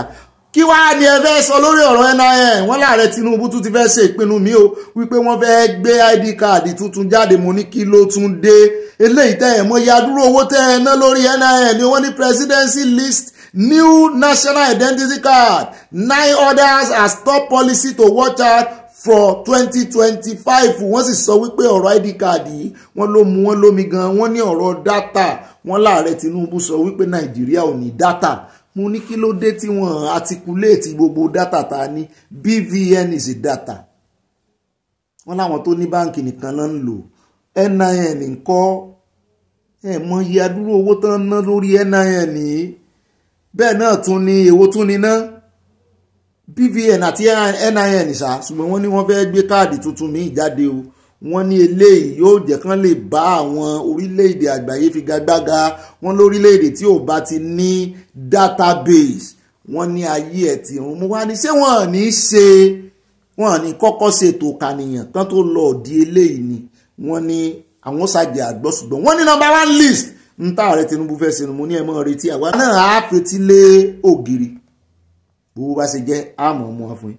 Bẹ́ẹ̀ náà ni nínú ìròyìn sánáwọlé mi táwọn lọ tààràtààrà ibẹ̀ náà lámọ̀ tún ti gbọ́ o tí wọ́n sọ wípé NNPC gbana wọ́n ní wọ́n kàn gbọ́ gbòós wọ́n ní ìbúgbàmù ní ìdún mo ní ń bo wọ́n ní rivers mo ní ó dá wọ́n wà á mú tó àwọn tiwa létí wọ́n ní àwọn ọmọọṣẹ́ ológun Nàìjíríà ló lọ ọbẹ̀ wọ́n ní làwọn kan gbọ́ tako ìkan lára àwọn tó sojú sọ̀rọ̀ àmúbọ̀ wà fún yín nìyí àwọn kan gbọ́ tako wọ́n kàn bẹ̀rẹ̀ sí ní yìn ìbọn láti inú helicopter náà wá ń wò pé ibi tẹ́ ń yìn ìbọn sí yìí tó léwu wà ń bẹ́ẹ̀ bí oil well ti wà ń bẹ́ẹ̀ tó léwu wà ń bẹ́ẹ̀ àwọn táǹkì wọ́n wà ń bẹ́ẹ̀ tó yẹ pé epo ó gbanú wọn kọjá pipeline ẹ̀kan sáà ń yìn ìbọn láì béèrè ọ̀nà wọ́n lẹ́ẹ̀ ti ṣìnà o ló bá ké gbàjarì pé àwọn ọmọọṣẹ́ ológun ló fà ó tẹ́ ẹ bá rí bó ṣe ń dún gbòǹgbòǹ aṣáàdùpẹ́ pé kì í sáàrin ìgboro ó dá ẹ bá ń tẹ̀sí ilé agbẹ́rẹ́ já gbọ́rọ̀ lẹ́nu ẹni tó sojú rẹ̀ bá bá padà dé àwọn àmọ́ wọ inú abala àròyìn míì nísàn kan náà ó yẹ bá ń tẹ̀sí ilé agbẹ́rẹ́ àròjọ́ musolókun ó dá ọ náà lẹ́ti rí yẹn o. Oil theft and illegal refinery was at its lowest ebb. But all of a sudden, we saw a military-grade helicopter shooting in this axis. Sporadically shooting at a very low altitude. Then the following morning, we noticed the federal government to immediately stop the fire and do remedial action. We also want a thorough cleanup of the environment. Right now, there's another outlet of fire. Just as we are here to report the fire on the manifold, we can see another, a new set of outbursts of fire. And it is moving into the community. The crane was dragging something from the well to bring it out. What we saw was the spark. That's how came the fire. It was the spark that causes the fire. Ǹjẹ́ ọ̀rọ̀ tí wọ́n di méjì báyìí, ìkan ní àwọn ọmọ iléeṣẹ́ ológun òfurufú ọ̀nà dàbọ̀ bolẹ̀ wọ́n yìnbọn sporadically, ẹlẹ́ẹ̀kejì ní spark ni bí ẹni tó sojú ẹ̀ bóyá òun lórí spark nǹkan bẹ́ẹ̀ ṣùgbọ́n wọ́n fẹ̀sùn kan iléeṣẹ́ ológun ni o wọ́n sì ti ní àwọn ó fèsì láìpẹ́. Ó dá ní pápápá ẹja mọ́ wọnú abala tí ó mọ̀ kàn abalẹ̀ yìí olólùfẹ́ wa. Yóò yá ọ̀rọ̀ kan ó wá gbé wa débẹ̀ wọ́n ló jásí gòtò jásí gegele lánàá jọ́ ó nǹkan kan ò gbọ́dọ̀ ṣe bírèkì táyà rẹ̀ o. Ó yá wá gbé wa débẹ̀ bó bá ṣe ń gbé àwọn olólùfẹ́ wa débẹ̀ mi ó mọ̀ ṣe fàájì mi lápá kan kẹwàá join mi. Ó dá sáná sọ́kọ̀ àyà. Mo mà tún kí gbogbo wa káàbọ̀ sínú abala comment section tòní at Esther Mọ́ọ̀lá àkọ́kọ́ fi wọlé wọ́n ní Tìmílẹ́yìn is pretending the way he was talking look like he has been doing it before, not cheating or jealous. Just find something to say ní jàre. Ọlọ́run a máa sọ àwọn girls wa o, àmì ọkàn náà sọ́ra wọn o. Tìmílẹ́yìn irọ́ ní pa kò múrin ẹ̀mí kankan kọ. Bẹ́ẹ̀ náà ni at Helen Ogundiyimu wọ́n ní the police are capable and have the resources to investigate, but why are they refusing to do the needful? All those who know the truth or are aborting the cause of justice over Mohbad's kpai will surely kpai this year, inshallah. Ìyá wa ló gbàdúrà bí àwa náà sì sàmì nítorí wọ́n ní ajá mọ ọmọ tiẹ̀ fún lọ́mú ó mọ tó do ọ̀yà kì mọ́lẹ̀. Ìyá wa náà ló tẹ̀síwájú wọn àdúrà should be taken into seclusion and made to reveal all he knows. It is obvious this abiyagba is hoarding the truth. Bẹ́ẹ̀ni ń fi pamọ́ bígbà téèyàn bá ń họ́ọ̀dì epo bẹntiró tí fi ń ta black market bẹ́ẹ̀ ló ṣe ń ṣe. Ó mọ̀ òótọ́ gbogbo wọn jọ mọ̀ òótọ́ ni ṣe ní wojú àdúrà ní wẹnu rẹ̀ gbogbo ọ̀rọ̀ tó bá fẹ́ sọ ní yẹ̀ ẹ́ wò. Ó sì sọ lára rẹ̀ pé wọ́n mú òótọ́ wọn kàn fẹ́ sọ̀rọ̀ ní. Ìyá mi Ṣọlá Òdùmọ́sù mo ti miss yín wọn ní ẹ̀ka alẹ́ Ọ̀gbẹ́ni Bobby o àti àyá ẹ kú iṣẹ́ takuntakun ọlọ́mọ ní Olúwa máa bá wa ṣe àṣẹ Ìdùmarè. I appreciate all your good work for the true undiluted news with humor. Ẹ ṣé ìyá mi ẹ̀yin náà ni mò ń rí o torí mi fi ń wú yóò dá fún gbogbo yín wọ̀n ní wáyé tí o. Àti àwa Mary Alamu ní Ọ̀gbẹ́ni Bobby irọ́ ni tí ààrẹ lẹ́yìn yẹn ó ti yà lẹ́yìn wọ́n ní irọ́ nípa wọ́n ní kì í ṣe Tìmílẹ́yìn lórúkọ rẹ̀ wọ́n nínú ẹgbẹ́ olórin ẹ̀mí wo ló wà nílùú wọn ní ìjọba kí ìjọba béèrè álúbọ̀mù orin tó ti kọ irọ́ tó jìnnà sí òtítọ́ ló ń pa iṣẹ́ apànìyàn ló yàn láàyò ẹgbàá ń pààyàn ṣeré nítorí bàbá ọmọ tó pa náà sọ pé nígbà tán délé rẹ̀ wọ́n ló jọ bí ẹni pé ti ń pààyàn tipẹ́ kì í ṣalákọ̀ọ́kọ́ rẹ̀ rèé. Àti Modúpẹ́ Adénúgà wọ́n ní ẹ kú iṣẹ́ Ọ̀gbẹ́ni Bobby Olúwa túnbọ̀ máa bá yín ṣe Christian Ìgbòkwe ni ó kọ́ o ẹgbà díẹ̀ o ṣùgbọ́n kì í ṣe Christian Ìgbòkwe ló kọ́ o kí n mọ̀ ìyanu mo fẹ́ jẹ́ kí àwọn ìyá mi tó mọ̀ kan bá wa sọ àbápàdé níwájú ẹ̀mẹ́ tó kọ́ lónìí. At Ahmedi Akinlabi ló kàn báyìí wọ́n ní Bobby, don't be surprised that Adura will be the first person to be prosecuted in Mohbad's case. Being a liar, so Yomi should hold him very well. Ìyá Mohbad needs both traditional and western àwọn alárùn ọpọlọ wọn lóògùn àwọn aláǹgànà wọn náà ní ìdí ẹ̀ fún. One wiru, the police were right. The court will judge the content in it once the phone user is probably determined and called. Ṣùgbọ́n èèyàn ní kí àwọn ọlọ́pàá náà mọ̀ ṣiṣẹ́ wọn. Kan sí àwọn ọlọ́pàá gangan ló wà fún iṣẹ́ investigation. Kan ṣiṣẹ́ wọn ẹni tó bá sì wá ń díẹ̀ kan bí kan pé tí Yomi ń béèrè fún nìyẹn. ẹ̀yin náà rí gbogbo ẹ̀nu abala lérèfé. Ìyàwó Mudinat Solomon wọ́n ní sí ẹ̀kọ́ ló ń gbé ní dé ipò gíga wọ́n jó wọ́n fi jó sí wọ́n ní fact ẹ̀kọ́ ní ń gbéyàn dépò gíga ẹ mọ́ wo ti Nàìjíríà nìkan ẹ wo ti àwọn ìlú míì. Bẹ́ẹ̀ náà ni at Christiana Ogundiya wọ́n ní Oríyọmí bí mo bá lọ mà dé ẹ kú oríire bàbá Oríyọmí o ẹ káàbọ̀ Ọlọ́run á parí gbogbo ẹ o Ọ̀gbẹ́ni Bobby àti àyà ẹ̀kú iṣẹ́ takuntakun Yorùbá Nation no going back. Christiana Ogundiya from Dallas Texas bó ni wẹ́dà yín bẹ́ o. Àtidúpẹ́ Alábí wọ́n ní Ọ̀gbẹ́ni Bobby Yorùbá ló ń pọ́n jẹ̀bẹ̀ lákìsà o. Ẹ̀rọ Mohbad ní kíákíá ló bá tán. At Esther Johnson wọ́n ní Ọ̀gbẹ́ni Bobby ẹ kú iṣẹ́ o mo máa ń gbádùn program yín dáadáa o èmi náà ń gbádùn yín Ọlọ́run á túnbọ̀ máa gbà fún yín ní orúkọ Jésù àmì o. Bùnmi Ọlájúbù is the original singer of the song for Akọ́wọlé bẹ́ẹ̀ ni ẹ gbà á. Ṣé ẹ ti gbọ́ ẹ̀yin tẹ́ ń béèrè tẹ́ ní Christian Igbokwe èmi náà mọ̀ kọ́kọ́ rò pé Christian Igbokwe ni. Ẹ̀kọ́ dára púpọ̀ ẹ̀kọ́ ló láyé ta wà iṣẹ́ mo kọ́kọ́ rò bẹ́ẹ̀ lánàá ni. Ọ̀ǹtì ìgbà tí mo ṣẹ̀ wá lọ ṣiṣẹ́ research mi tí mo rí wípé kì í ṣe Christian Igbokwe o. Ọ̀nkú àyàbọ̀ bí wọ́n ní mọ̀ kí o ibà gbogbo all over yóò dà fún yín love Ọlọ́run ní mọ̀ jẹ́ all over. More grace brother mi from Atlanta Georgia yóò dà fún yín bàbá mi ìyá mi ẹ̀gbọ́n mi gbogbo yín pátápátá yóò dà fún gbogbo wa at Esther Johnson.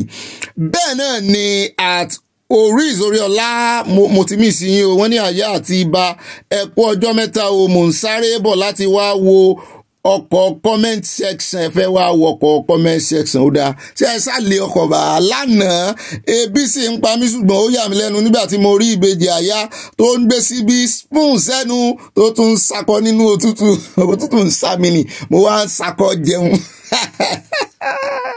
Oríọlá Oris from Dallas Texas amọ̀yìn atúnyìn mọ̀ bẹ́ẹ̀ mi ṣe mọ́ ṣe fàájì inú tẹ́ bá ti ń bá abala comment section lọ mo mọ́ wà nǹkan panu mo kàn fẹ́ sóyìn fẹ́rẹ́fẹ́ lánàá ni. Bẹ́ẹ̀ náà ni at Victoria Ogunmọdẹdẹ wọ́n ní jígí ni glass dígí ni mirror Ọ̀gbẹ́ni Bobby ẹ kú iṣẹ́ o méjèèjì náà ní reflect ṣe yọ̀ọ̀dà fún yín fún àpèjúwe tẹ́ ẹ ṣe fún wa àti àlàyé lẹ́kùnrẹ́rẹ́ lórí dígí àti jígí. Bẹ́ẹ̀ náà ni at Tèmítọ́pẹ́ Anábà wọ́n ní hello Ọ̀gbẹ́ni Bobby àgbádùn ètò yín gan Olúwa máa fún yín ṣe wà mí o. The person that sang the song is Princess Bùnmi Ọlábùjú in 1987 wọ́n ti ẹ̀tún bá wa fi history sí wọ́n fi déètì sí with love from Rhode Island àyè tẹ́ ń wò wá ní Rhode Island pọ̀ o ẹ mọ̀ bá ń kí gbogbo ara yín o ẹ kíra yín délé yọ̀dà fún yín. Bẹ́ẹ̀ náà ni àti ìyàwó Stella Òdèlé wọ́n ní Ọ̀gbẹ́ni Bobby ẹ̀ka alẹ́ o irọ́ gbà ni ó ń pa tí wọ́n tọ́ bá tọ́jọ́ rẹ̀ dáadáa ó máa jẹ́wọ́ nǹkan tó ṣe kò lè pa irọ́ ilé yìí fún Yorùbá. Bẹ́ẹ̀ ni at Caroline Fowósire dáadáa mẹ́mbà wa ní wọ́n ní Ọ̀gbẹ́ni Bobby Ọlọ́run ọmọ bá wa sí àwọn Christian kì í máa ṣe ìtọ́jú òkú nínú sàárè o ìmọ̀ràn ni pé kí ẹni yẹn kí wọ́n wá ẹni tó máa yàn gẹ́gẹ́ bí ìyá kó sì máa tọ́jú ìyá náà bí ìyá rẹ̀ kí ó lè máa gbàdúrà òbí ó dàárọ̀ kásùn rí ṣe ń gbọ́ my best friend from Florida wọ́n ní ẹ wá èèyàn kan kẹ́ fi ṣèyá ìyàkú náà ni babaku wọ́n ní kẹ́ mọ̀ wọ́n ní yọ́ mọ̀ jẹ́ kẹ́ lè mọ̀ gbàdúrà òbí. Bẹ́ẹ̀ náà ni àtìyàwó Adésọlá Ọládèjì wọ́n ní kí ni wàhálà àwọn onífà Nàìjíríà yìí yọnu ọmọ Yorùbá ti pọ̀ jù àìrí ọ̀rọ̀ sọ ní ìsọlẹ́nu kò tiẹ̀ tí ìyẹ wa wọ́n ti ń da gbogbo ẹ̀rù mọ́ alójú bá wọ́n ní wọ́n ń fi ifá yan ọba ní Aláàfin a sì mọ̀ pé ìran Yorùbá ní fi ifá yan ọba ó dáa gọ́sàmọ́ place ọwọ́ àwọn ọ̀tá. Bẹ́ẹ̀ náà ni mo ti lọ́lá Kọ́mọláfẹ́ wọ́n ní Ọ̀gbẹ́ni Bobby ìdílé ọba ni mo ti wá láti ayébáyé ifá ni wọ́n máa ń fi yan gbogbo ọba gẹ́gẹ́ bí ìdílé tí ẹni tí wọ́n ò tí ì mú ọba náà ní ilẹ̀ Yorùbá ìgbà tí òṣèlú àti ẹ̀sìn dé ní gbogbo nǹkan bẹ̀rẹ̀ sí dojúrú ní ilẹ̀ Yorùbá èyí tí ó mú kí orí àpèrè di ẹ̀sìn Yorùbá Nation ní ọ̀nà àtúnṣe wọ́n lòun lọ́nà àtúnṣe yìí o àwa náà ń tẹnu mọ́. Bẹ́ẹ̀ náà ni Adéníkẹ́ Adésàn àwọn ní Ọ̀gbẹ́ni Bobby ẹ kú iṣẹ́ gbogbo ọmọ ìlú o ẹni tó kọ orin tí a fi wọlé lónìí ni Princess Bùnmi Ọlájúbù wọ́n tẹ lọ́ọ̀fù lé wọ́n gbé flower àfẹ́ lé Yorùbá nation no going back from Rhode Island USA ẹ̀tún rí èèyàn kan tún rè láti Rhode Island ó dà pé nẹ́tíwọ̀kì wa ó strong ní Rhode Island yìí o. bẹ́ẹ̀ náà ni àtìmọ́rẹ́ adéyẹmọ bàbá mi dáadáa wọ́n ní Ọ̀gbẹ́ni Bobby ìbáláwọ̀dà ẹ wá fi oúnjẹ yẹn wá lójú níbi tí ẹ ti ń ka kọ́mẹ́ǹtì ẹ kú gbádùn ẹ rí i pé èmi kọ́ ni mò ń ka kọ́mẹ́ǹtì àyá ni èmi ń ṣe fàájì tèmi nítorí ẹ̀ mo mọ̀ ṣe sọ pé àyá ni ó tukọ̀ ẹ mọ̀ ní sòwájú àpàdé èmi fẹ́ ṣe fàájì fẹ́rẹ́fẹ́ nù ẹ tún rí ní tí wọ́n fi ṣe fàájì lónìí. àti yami tina parker wọ́n ní Tìmílẹ́yìn Àjàyí disconnect zero feelings wọ́n ló ń gangan ní Sátánì wọ́n ní is selling we keep on buying irọ́ ní ta ìrọ́pọ̀ Bobby thanks a million for the info stay blessed you too yami dáadáa stay blessed. Àtọ̀lábọ̀dé Ọlájúwọ̀n wọ́n ní Ọ̀gbẹ́ni Bobby ẹ yé ka ọ̀rọ̀ àwọn pípù yẹn kún ọba Ògbóni òsì nílùú fine ọdún mẹ́ta tí wọ́n ò rí fádà láti yan ọba àwọn Nàìjíríà dífá ìkì ẹ̀yin lẹ sọ bẹ́ẹ̀ o. Àtinúkẹ́ Odùkọ̀yà wọ́n ní baálẹ̀ jẹ́ lè mò ń jẹyìn wọ́n ní cheers.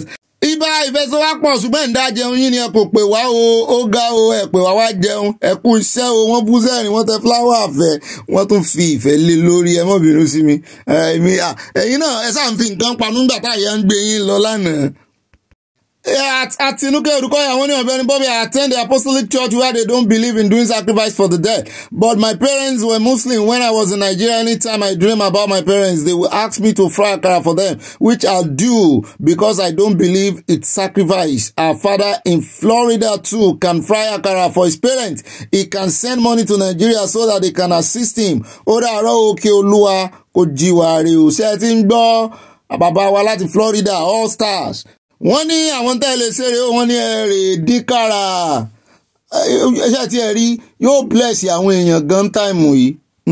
At Isaac Agbétúyì wọ́n ní Princess Ọlájúbù ló kọrin náà Professor Bobby mo ń dá yín lóhùn o kí wọn mọ̀ nǹkan kan o. Yorùbá nation no retreat no surrender Bobby we add superior to your evangelist now you are upgraded to superior evangelist superintendent.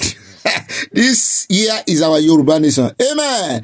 Àti yá mi rí Scott Adigun. Wọ́n ní cheese. Wọ́n rẹ́rìn fọ́tò ayọ̀ wa kò ní di òbu àmì o. Wọ́n ní ó gba àwọn afọbajẹ wa ní ọdún mẹ́ta láti yan ọba tuntun gan kọ́nà wa yàn bá ti ń bọ̀. Ó fẹ́ kàn yín lẹ́wà ń pariwo ẹnu kìnìún pa ọmọ tálíkà.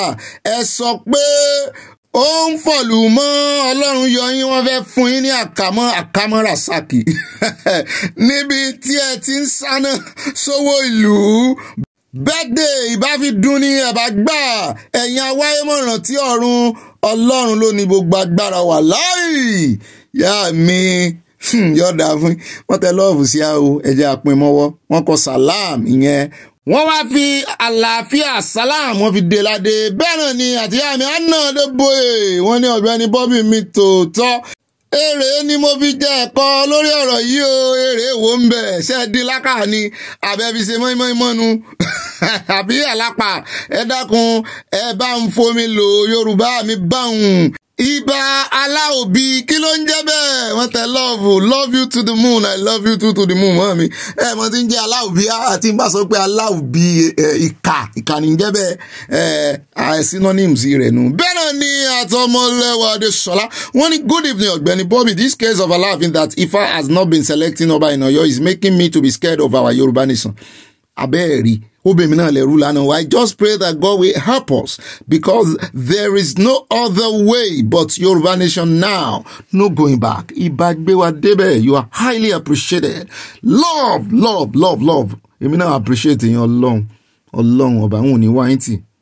Àti tí lọ́lá dé ẹ̀kọ́ wọn ní Ọ̀gbẹ́ni Bobby ẹ̀kọ́ ọjọ́ mẹ́ta o àwa náà mí sí yín o ẹ̀ ń gbé wa débẹ̀ gan ni kò ní rẹ̀ wá lórúkọ Jésù àmì mo like bẹ́ẹ̀ ṣe kó wa pọ̀ yẹn kò ní rẹ̀ wá a ó jọ dé ilẹ̀ ìlérí wa late regent Olúbùnmi Ọlájúbù ọmọ bíbí Ìkọgùnsì Èkìtì ló kọrin tòní o ẹ mọ̀ wọ́n délédélé ni regent tún ni wọ́n regent yẹn kì í ṣe àwọn tí máa ń jọba obìnrin ọba obìnrin nu ó ga o. At Cecilia Olúrẹ̀mí Alábí wọ́n ní she's queen of Ọọ̀ni of Ifẹ̀ forever. Either the remaining ones like it or not. Abẹ́ẹ̀rí Queen Naomi ni wọ́n máa jẹ́ lọ́kàn wa.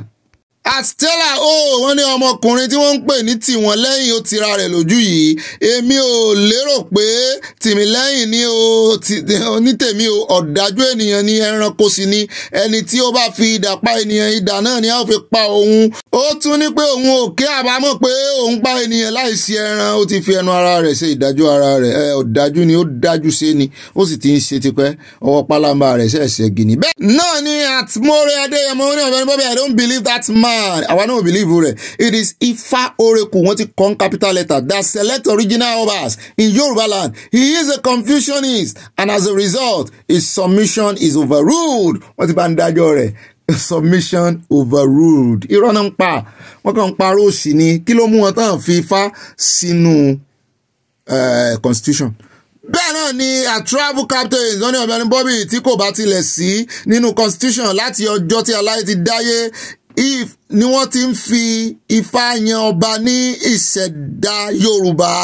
Ẹ mọ́ dá wọn lóhùn àwọn ọmọ ẹ̀yìn mufti wo ni kò ka Ifá kún kankan. Bẹ́ẹ̀ náà ni òótọ́ ni o bẹ́ẹ̀ ni o. Bẹ́ẹ̀ náà ni Àfikayọ̀ Victor wọ́n ní ọba tí kù làgbà. Ẹ pé ètò Ọlọ́run ní tó okùn inú ni a fi ń gbé títa. Wọ́n fẹjọ́ àyásùn wọn ní mọ́tò àyápaná lójú ọ̀nà ẹ sọ fún pé kó máa rọra wọn tẹ lọ́ọ̀fù wọn bú sẹ́rìn from Indianapolis. Ayọ̀ náà láàfin mọ́ port ẹ ṣé God bless you. Bẹ́ẹ̀ náà ni ìyá mo ti lọ́lá kọ́mi láfẹ́ wọn ní Ọ̀gbẹ́ni Bobby ibà lè jẹ́ ní ọpọlọ ìwà àti àyà òní ìjọba mi ò ibi tí ayé ọ̀làjú àti íńtánẹ́ẹ̀tì bá wa dé rèé o. Ayé ti di ojú kẹwàá kò sí lójú keje mọ́. Púpọ̀ ìwà búburú yìí wà lọ́wọ́ àwọn òbí o. Àwọn ọmọ wa ò ní yan ọmọ bẹ́líálì o. Àmì o òótọ́ ọ̀rọ̀ wọ́n bá ń ṣe ń ṣókí. Àti mo súnmọ́lá olúwo mọ́ mi dáadáa ẹ mọ́ gbọ́ ọ̀rọ̀ mi kan wà ń bẹ̀ tí n bá ti débẹ̀ ń ó jẹ mọ́. Ọ̀gbẹ́ni Bobby tèmi nìkan ọ̀nà fi bẹ̀rẹ̀ mo sọ fún mo ní òní kan mọ́ fi bẹ̀rẹ̀ yóò dáa fún yín ọ̀pọ̀ àwa senior girls ọmọ tìmí lẹ́yìn yìí ẹ wò dáadáa ìran Fúlàní ni. Wọ́n ní gbogbo ẹ̀yàn ọmọ Ọ̀yọ́ ẹ ṣe sùúrù o.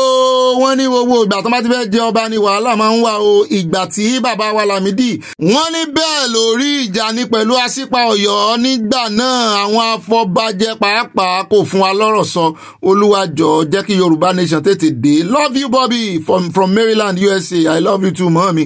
Òótọ́ ni o ẹ jẹ́ àfojúsùnùkùn wo kìíní àwọn afọbajẹ ló fa gbogbo kìíní yìí o. Tí ò bá sí owó àbẹ̀tẹ́lẹ̀ ń bẹ gbogbo alóye akẹnulé Seyi Makinde lórí. Bẹ́ẹ̀ náà ni Adijat Salawu wọ́n ní Christian Igbokwe ni ó kọ orin ẹ̀kọ́ dára púpọ̀ wọ́n mọ̀ ní ìsóhun. Ó lèmi náà kọ́kọ́ rò pé òun ló kọ wọ́n ní Ọlájúbù ìyàwó Ọlájúbù wọn náà kọ o. Bẹ́ẹ̀ náà ni at Bísí Mákànjúọlá Ọ̀gbẹ́ni Bobby ẹ̀kọ́ alẹ́ o. I don't normally watch justice for Mohbad but what I witnessed today, Mohbad mom is not a good mother. If she continue this way, the judges cannot be found. Before Adura got up by her side, she whispered at Adura. She bent her head, talked to him before Adura got up and left. Bẹ́ẹ̀ ni gbogbo ẹ̀ lárí. Àtàdémọ́lá Samuel wọ́n ní Ọ̀gbẹ́ni Bobby ẹkú iṣẹ́ takuntakun o. Ṣé ìgbà yìí láàárọ̀ gbogbo àwọn gómìnà àti Gani Adams. At Oyeyemi Salah wọ́n ní ẹkú ètò Ọ̀gbẹ́ni Bobby àwáwí ni ọmọkùnrin yìí ń sọ àṣírí ẹ̀ lòtú ó fẹ́ fi ṣe oògùn owó ní nítorí kò mọ ẹbí rẹ̀ kankan àṣírí tú. Ìyàwó Títílọlá Adéẹ̀kọ́ àwọn náà fi kún wọn ní irọ́ gbà ní gbogbo nǹkan tí ọmọ apànìyàn yìí ń sọ. He is under the influence of something and appears to be a serial apànìyàn. Mo láìbẹ̀ sí bá ń fi Yorùbá dì yẹn àjẹbẹ́ wọn ò ní lè lò lórí YouTube. Àtìkánjú Abẹ́ǹkó wọ́n ní ilé òrèrè ọba yò borí bá ń jọba lọ́la máa jẹ níbẹ̀ jẹ́ ìrántí orin bàbá wa Orlando Ọ̀wọ̀ wọ́n ní borí bá ń jọba lọ́la ó dájú máa jẹ níbẹ̀ o borí bá ń jọba lọ́la ó dájú máa jẹ níbẹ̀ o ó dájú máa jẹ níbẹ̀ o Orlando Ọ̀wọ̀ máa jẹ níbẹ̀ o borí bá ń jọba lọ́la ó dájú máa jẹ níbẹ̀ o. àtìlẹ́yà Ayọ̀délé wọ́n ní bí ẹyẹ bá ṣe fò la ṣe ń sọ̀kò sí àsìkò yìí ti yí padà sí ìgbàlódé. mo mọ̀ láìpẹ́ àwọn òwe tuntun yìí n ò gbọ́ wọn rí o, mo ti sọ fún yín n ò gbọ́ Yorùbá o, ìwọ̀nba tí mo gbọ́ ni mo fi ń halẹ̀ o. bẹ́ẹ̀ náà ni àti Elizabeth oníyàwó ní ibà ròyìn àgbáyé rí a ọmọkùnrin Tìmílẹ́yìn yẹ mọ̀ọ́mọ̀ pa ọmọbìnrin yẹ ni o. ìyá mi lùjẹ̀sà wọ́n ní ẹ̀rí wípé gbogbo ohun èlò tó fi ń pa àwọn ènìyàn ló wà ní ilé rẹ̀ kí àwa òbí gbìyànjú máa bá àwọn ọmọ wa sọ̀rọ̀ ní gbogbo ìgbà. Olúwa kó máa sọ gbogbo wa o, gbogbo orí alóyẹ̀kẹ́kọ̀ọ́ kó ló wá máa sọ gbogbo orí àwùdàárọ̀ o, abáàkí àyà o. Yorùbá nation no going back YNNGB wọ́n tẹ love wọ́n tẹ flower rẹ̀ náà sí yọ̀dà fún ìbẹ̀rẹ̀ ní àtìmọ́ní sọláramà eléyìí kan jẹ́ orúkọ Yorùbá ní ìwà Fúlàní ló wù o, àwọn ló máa pa ènìyàn láì ronú. Yorùbá nation no going back àyà àti Ọ̀gbẹ́ni Bobby ẹ máa tẹ̀síwájú nínú ọlá o. I love ìran mi, àwa náà nífẹ̀ẹ́ ìran wa yóò dáa fún ẹ. Àtọ́lárẹ̀wájú Adéọlá ẹ̀ní rẹ̀yìn wọ́n ní ó dùn. Àwọn náà mọ̀ nítorí tó dùn o, bóyá ròyìn náà ló sì dùn mọ́ wọn, wọ́n bú sẹ́rìn. At Timmy Titus wọ́n ní Mr. Bobby ọmọbákè sí àwọn ọlọ́pàá wọ́n mọ̀ nípa ikú rẹ̀ ní ẹ̀kọ́ dára púpọ̀. Princess Bùnmi Ọlájúbù ẹ̀kọ́ dára púpọ̀ 1987 save Nigeria today love love love Yorùbá nation no going back now going back lẹ́kọ̀ọ́ no ni o. My greetings to CSI from Ogun State. bẹ́ẹ̀ náà ni at Josephine Aláwìyé wọ́n ní Bobby mi Mr. Intellectual àwọn politicians ti sọ gbogbo àwọn ọ̀dọ́ ọkùnrin obìnrin the epitome of doggedness pathological lie àwọn onírọ́.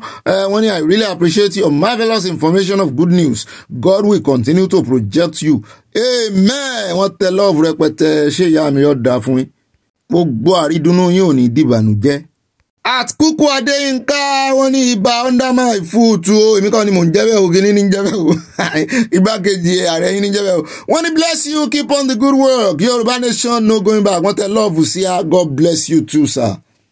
At Babatunde Adéyẹmọ wọ́n ní Ọlájúbù ẹ̀kọ́ dára púpọ̀, wọ́n ṣe ń sókí ẹgbàá o. ìyá wa dọ̀kásì jálò wọ́n ní Ọ̀gbẹ́ni Bobby kí ni ẹ̀ ń jẹ́ o, àrànú yín àgbà o, enjoy your meal o. ẹ ṣe ìyá mi yóò dáa fún yín ẹ àti ẹ mọ tán kó jẹ fún wa náà bí ẹ̀fọ́ kíkorò báyìí ni, torí pé kòrò yẹn náà mo ti mísì ewúro ló jẹ́ mọ́ kó sẹ́nu báwọn ó korò débi pé. At Lucy ọmọkórèdé wọ́n ní Ọ̀gbẹ́ni Bobby ẹ kú iṣẹ́ takuntakun program yìí dára púpọ̀, Olúwa máa bá yín ṣe àmì o. Princess Bùnmi Ọlájúbù ló kọrin yẹn o, love love love love love love. Àtúnmiláyọ̀ àmọ́ o wọ́n ní ẹ kú ìrọ̀lẹ́ o, Ọ̀gbẹ́ni Bobby bá sàkátàpàrà mo kí àyá náà o. Princess Bùnmi Ọlájúbù performed by Oore Olúwa ni ó kọ orin àkọwọlé ètò ní o. wọ́n tẹ lọ́ọ̀bù sí rẹpẹtẹ ibà sàkátàpàrà làásìtọ́. bẹ́ẹ̀ ni àti Olúṣọlá Adéyínká Fákẹ́ wọ́n ní ibà kéde Yorùbá nation ẹ kú ètò ìmìlẹ̀ ń ké sí o lórí ọ̀rọ̀ ààbò nílẹ̀ Yorùbá. àmùsùn ènìyàn ló máa ní òun kò rí bí àwọn Fúlàní agbénipa ṣe ń jí ènìyàn gbé lẹ́kọ̀ọ́. wọ́n mọ̀ ní irọ́ ni mò ń pa, wọ́n ní mi ò mọ̀ òótọ́ ọ̀rọ̀ sọ mọ́. wọ́n ní bí òótọ́ bá ti tán nu ṣọ́ọ̀bù mi kí n ti ṣọ́ọ̀bù mo kàn pa mẹ́sẹ̀jì rẹ ni. Gómìnà Sanwó-Olú ni o. Gómìnà Sanwó-Olú ní láti mọ̀ pé kò sí ààyè fún àbòsí mọ́, ọ̀rọ̀ ààbò kì í ṣe ṣeré-ṣeré o. Yorùbá nation no going back ẹ jẹ́ kan mọ́ fi ṣeré. ẹ jẹ́ kan mọ́ fi ṣeré, wọ́n fi ṣeré de àkó ìdèdà yìí náà ni, wọ́n fi ṣeré dìdà yìí náà ni kí ti Ọ̀yọ́ tó wá mọ́ pariwo síta. àti yá mi mòró mú bọ̀ ẹja ọ̀sán wọn ní Ọ̀gbẹ́ni Bobby mi tòótọ́ ọ̀rọ̀ àwọn onífídíò ìsọ wọ́n ti bú sẹ́rìn bá wọn. ọ̀rọ̀ àwọn onífídíò ìsọnù yìí má wàá tójú sú yẹn o, wọ́n sà wá èrò lórí péèjì wọn àbẹ́ẹ̀rí àṣírí gbogbo wọn tó pa Mohbad òníbò kí ìyá Mohbad rọra ṣépè sá ara rẹ̀ náà ní ó sá ti ṣépè fúnra rẹ̀ ó ti ní bòǹbámọ̀ ń pa rẹ̀ àbí èpè sí ìjà lóòjọ́ bẹ́ẹ̀ náà ni at Richard ọmọkùnrin wọn ṣe cheese wọ́n bú sẹ́rìn wọ́n ṣe mú sí ẹgbìyànjú cheese yín ó fẹ̀gbẹ́kẹ̀gbẹ́ tàwọn ìyá wa. Àtàkérédolú Gbénga wọ́n ní this ìyá Mohbad knows a lot but try not to lose at two sides. bẹ́ẹ̀ ni ẹsẹ̀ yẹn ọ̀dà fún yín ó mọ tó ṣẹlẹ̀ ṣùgbọ́n wò pé òun ti ju ọmọ kan nù pé kó mọ́ tún ju eléyìí nù. èmi sì rò pé ibi tí àṣírí justice fún Mohbad wà nìyẹn ìyá yẹn ò ní fẹ́ kí nǹkan kan ṣe àdúrà bàdúrà bá sì mọ̀ ń pa ikú rẹ̀ tó sì ń jọ bẹ́ẹ̀ ni pò mọ̀ yọmọ bo ni. ó dé àwọn ẹsẹ̀ ń ṣe mo dúpẹ́ lọ́wọ́ gbogbo yín ibi láàrin mọ́ bus stop láti dúró rè nínú abala comment section tò ní pápá pẹ́ járe ìjọyìn ọ̀gá mi padà nínú àkójọpọ̀ ròyìn báyẹ̀ bá pín kó kálé kó kákó n ò ní wá yín tí ó tún dọ̀la o ìmọ̀ràn yín ṣe kókó ẹ̀jẹ̀ mọ́ rọwọ́ yín kó mọ̀ ju láì márùn lọ yóò dáa fún gbogbo àyà ní bá yín sọ̀rọ̀ o èmi ti ń tòótọ́ á pàdé lọ́la. ẹ mọ̀ káàpọ̀ padà o nínú abala comment section náà ní o tààràtààrà àwọn wọnú agbami ìròyìn náà ní o báyẹ̀ bá wà ẹ̀ bá pín kó kálé kó kákó ẹ̀ mọ́ bá kọ́ ìmọ̀ràn yín sábẹ́ comment section ẹ jókòó déédéé ẹ fi gbogbo ara jókòó kẹ́ ẹ gbatẹ́gùn bẹ́ẹ̀sì bá wà bó orú bá mú lọ́dọ̀ tí yẹn sí èsì bó bá sì jẹ́ wípé òtútù ló mú níbi tẹ́yìn bá wà ẹ rántí ti gbogbo wíńdò kẹtàn ìta ṣe ti gbọ́ mo fẹ́ kẹ́ ẹ wá nǹkan olómi tútù tàbí nǹkan ẹlẹ́rìndòdò kẹ́ ẹ mọ́ wá nǹkan panu náà sí kẹ́ ẹ mọ́ fi sọ̀rọ̀ àjìjà kí èmi wá mọ́ gbé yín débẹ̀ nú abala ìròyìn gangan báyìí gẹ́gẹ́ bí òyìnbó fi mí jẹ ibà gbé wọn débẹ̀ bọ́sọ̀ tá kọ́kọ́ ń lọ báyẹ̀ bá pín kó kálé kó kákó òun ò ní wá yín tí ọwọ́ tẹ fi ń pín ní fi gba lẹ́tà àbànújẹ́ ní fi gba lẹ́tà àbànújẹ́ láti Ọlọ́run Èdùmàrè. ó dá alákọ̀ọ́kọ́ bẹ́ẹ̀ já dé Ọ̀yọ́ o Ìbàdàn lápọ̀ dé lọ́yọ̀ tá à ń lọ ìtorí débi 2 sí 3 lọ́yọ̀ yìí ẹ̀jẹ̀ àkọ́kọ́ dé Ìbàdàn níbi tá a gbọ́ wípé èní gangan ni ó pé ọdún kan tí wọ́n ní àdó olóró ìbúgbàmù lèmi pé tán ló ṣẹlẹ̀ ńbàdàn ní Bódìjà wọ́n ní òní ló pé ọdún kan tí ìṣẹ̀lẹ̀ ìdúngbàmù tó ṣẹlẹ̀ ní Bódìjà nìbàdàn o wọ́n ní orúkọ lóró àdúgbò tá à ń perí yìí o lọ́jọ́ náà lọ́hùn Bódìjà wọ́n ló dìjà lọ́jọ́ náà o wọ́n ní ó di bó lọ òyà mi bó lọ òyàgò tọ́lọ́mù mọ́. bẹ́ẹ̀ náà ni ọmọ kan tí wọ́n fi ọ̀rọ̀ wá lẹ́nu wò ní ilé karùn-ún lòun ti bá ara òun nígbà tí kinní yẹn dún gbámù wọ́n wá ní kí làwọn nǹkan tó rántí nínú ọpọlọ rẹ̀ nígbà tí ìbúgbàmù náà ṣẹlẹ̀ ó lóun ò rántí nǹkan kan mọ́ ó lóun ò rántí nǹkan kan mo ní àwọn ọmọ kékeré gbélé yóò bá fi dàgbà kọ́lọ̀ mọ́ jẹ́ kó ní àrùn PSTD ẹni kìíní ń jẹ́ bẹ́ẹ̀ à ń bọ̀ ń bẹ́ àwọn onímọ̀ ẹ̀rọ tán lọ ọbẹ̀ náà lẹ́yìn ìgbà tí kìíní ìṣẹ̀lẹ̀ náà ṣe rìsáàtì wọ́n ní ó possible kí àwọn tó wà ní agbègbè yẹn kan ní kìíní yẹn.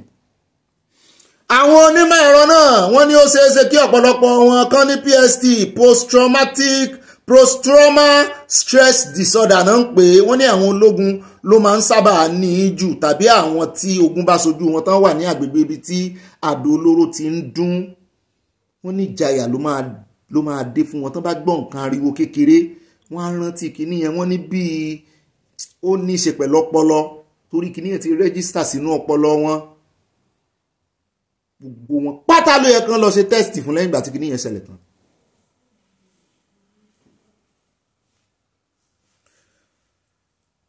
ìbọn tako tó bá ti pọ̀ jù àti ariwo àdó olóró la gbọ́ tó máa ń fa kinní yẹn wọ́n ní bó tilẹ̀ jẹ́ pé lẹ́yìn ìṣẹ̀lẹ̀ ọ̀hún ènìyàn 5 péré làkọọ́lẹ̀ wà kò yòókù o àwọn kan lójú bẹ́ẹ̀ lọ wọ́n ní irú ìṣẹ̀lẹ̀ yẹn ò lè tó yẹn kí ó jẹ́ pé èèyàn 5 péré ló máa kú ìwádìí ṣàfihàn pé àwọn awakùsọ ọmọ ilẹ̀ òkèèrè 3 ló lọ́wọ́ bí ìṣẹ̀lẹ̀ náà ṣe ṣẹlẹ̀ o látàrí èròjà tí wọ́n fi ń wakùsà tán ní ó gbiná ara ní níbi tán kó sí wọ́n ní bí ó ṣe gbiná nù o tán fi ń fọ́ àpáta ẹ ti mọ̀ tán fi ń fọ́ èròjà tán fi ń fọ́ àpáta wọ́n ní òní àṣẹ̀yìnwá àṣẹ̀yìnbọ̀ wọ́n ní kí ni ìjọba ṣe fáwọn tọ́rọ̀ ìkan o gbogbo ẹ̀yin tẹ́ ẹ bá mọ àwọn tó wà ní Bódìjà lẹ́yìn ọdún kan àwọn tẹ́ ẹ bá mọ ilé wọn tí nǹkan ṣẹlẹ̀ sí torí wọ́n nígbà tí wọ́n lọ ṣe àpèsà lẹ́yìn ìgbà yẹn wọ́n ní àwọn kan tí kinní yẹn ò pọ̀ nílé wọn wọ́n náà lè padà sí ilé wọn wọ́n láwọn tó pọ̀ ń bẹ̀ wọ́n ní bóyá bí ilé 4 ló affect mú ní ládùúrú fídíò táwọn wò yìí ilé 4 ló affect àwọn yòókù wà nǹkan ẹ̀ wọ́n ní wọ́n lè tún ṣe ṣèjọba wa bá wọn tún ṣe àbí ta ló wà responsible ẹjọ́ tẹ́ bá mọ̀ èèyàn kankan ń Bódìjà a fẹ́ mọ ipa àti ìgbésẹ̀ tí ìjọba Ọ̀yọ́ gbé láti ìgbà náà. Gbogbo ará àdúgbò yẹn ló yẹ kán lọ ṣe àyẹ̀wò fún nítorí àrùn tá a dárúkọ yìí bẹ̀rù lè bẹ̀rẹ̀ sí í mú ẹlòmíì láti ìgbà náà. Ẹ̀rọ ọmọ tó lóun ò rántí nǹkan kan bó ṣe ṣẹlẹ̀ ó sì ní ilé karùn-ún lóun ti lọ bára wọn.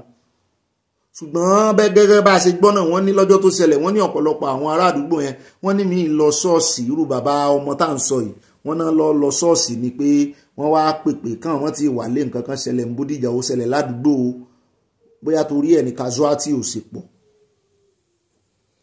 Pàápàá jùlọ tó tún wá jẹ́ negligence ìjọba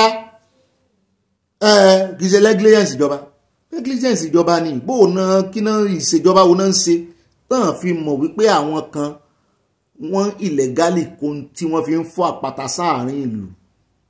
Kò yẹ kó rí bẹ́ẹ̀ irọ́ kò yẹ kó rí bẹ́ẹ̀ rárá kò yẹ kó rí bẹ́ẹ̀. Pàápàá jùlọ tó tún jẹ́ wá jẹ́ àwọn ọmọ ilẹ̀ òkèèrè ìwọ̀n òyà tí ń kó niyán yẹ kán máa mójútó káká tiẹ̀ wá ní àdó olóró náà ń kó pamọ́ sí irú bẹ̀yẹn ní ìsìn àbí kí ló tiẹ̀ fi yàtọ̀ sádó olóró ń tọ́ fi ń ṣe àdó olóró náà fi ń blast àpáta wọ́n fi ń blast àpáta. Ẹgbọ́n ẹjẹ́ àjọ discuss here debate my co-debator my co-student my honourable teacher I think I am able to confuse you but not confuse you. Mo ti confuse yín n ò ní confuse yín ẹ bá ń kọ́nu kọ́mẹ́sẹ̀sẹ̀ gbọ́ ta ló ní ẹ̀bi yẹn gẹ́gẹ́ bí mo ṣe mẹ́nu bà á nínú àkórí ìròyìn ta ló lẹ̀bi ìṣẹ̀lẹ̀ tó ṣẹlẹ̀ yẹn. Lóòótọ́ wọ́n mú àwọn mẹ́ta nínú kìíní mo sì gbọ́ tán ní gómìnà náà wọ́n sọ ẹ bá ń tẹ̀sí ẹjẹ́ agbọ́rọ̀ tán sọ nígbà náà.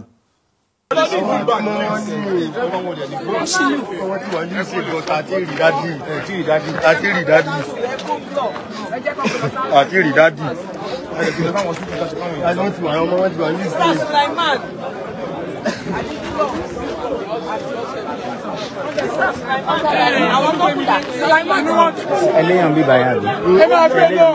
mo léyàn bẹ́ẹ̀ mo ṣiṣẹ́ bíbẹ̀ ní kóńtà tó ṣiṣẹ́ bíbà after 10 minutes mo kúrò bíbà ó ní ìṣẹ̀lẹ̀ yẹn ṣẹlẹ̀. ìgbìyànjú ṣe.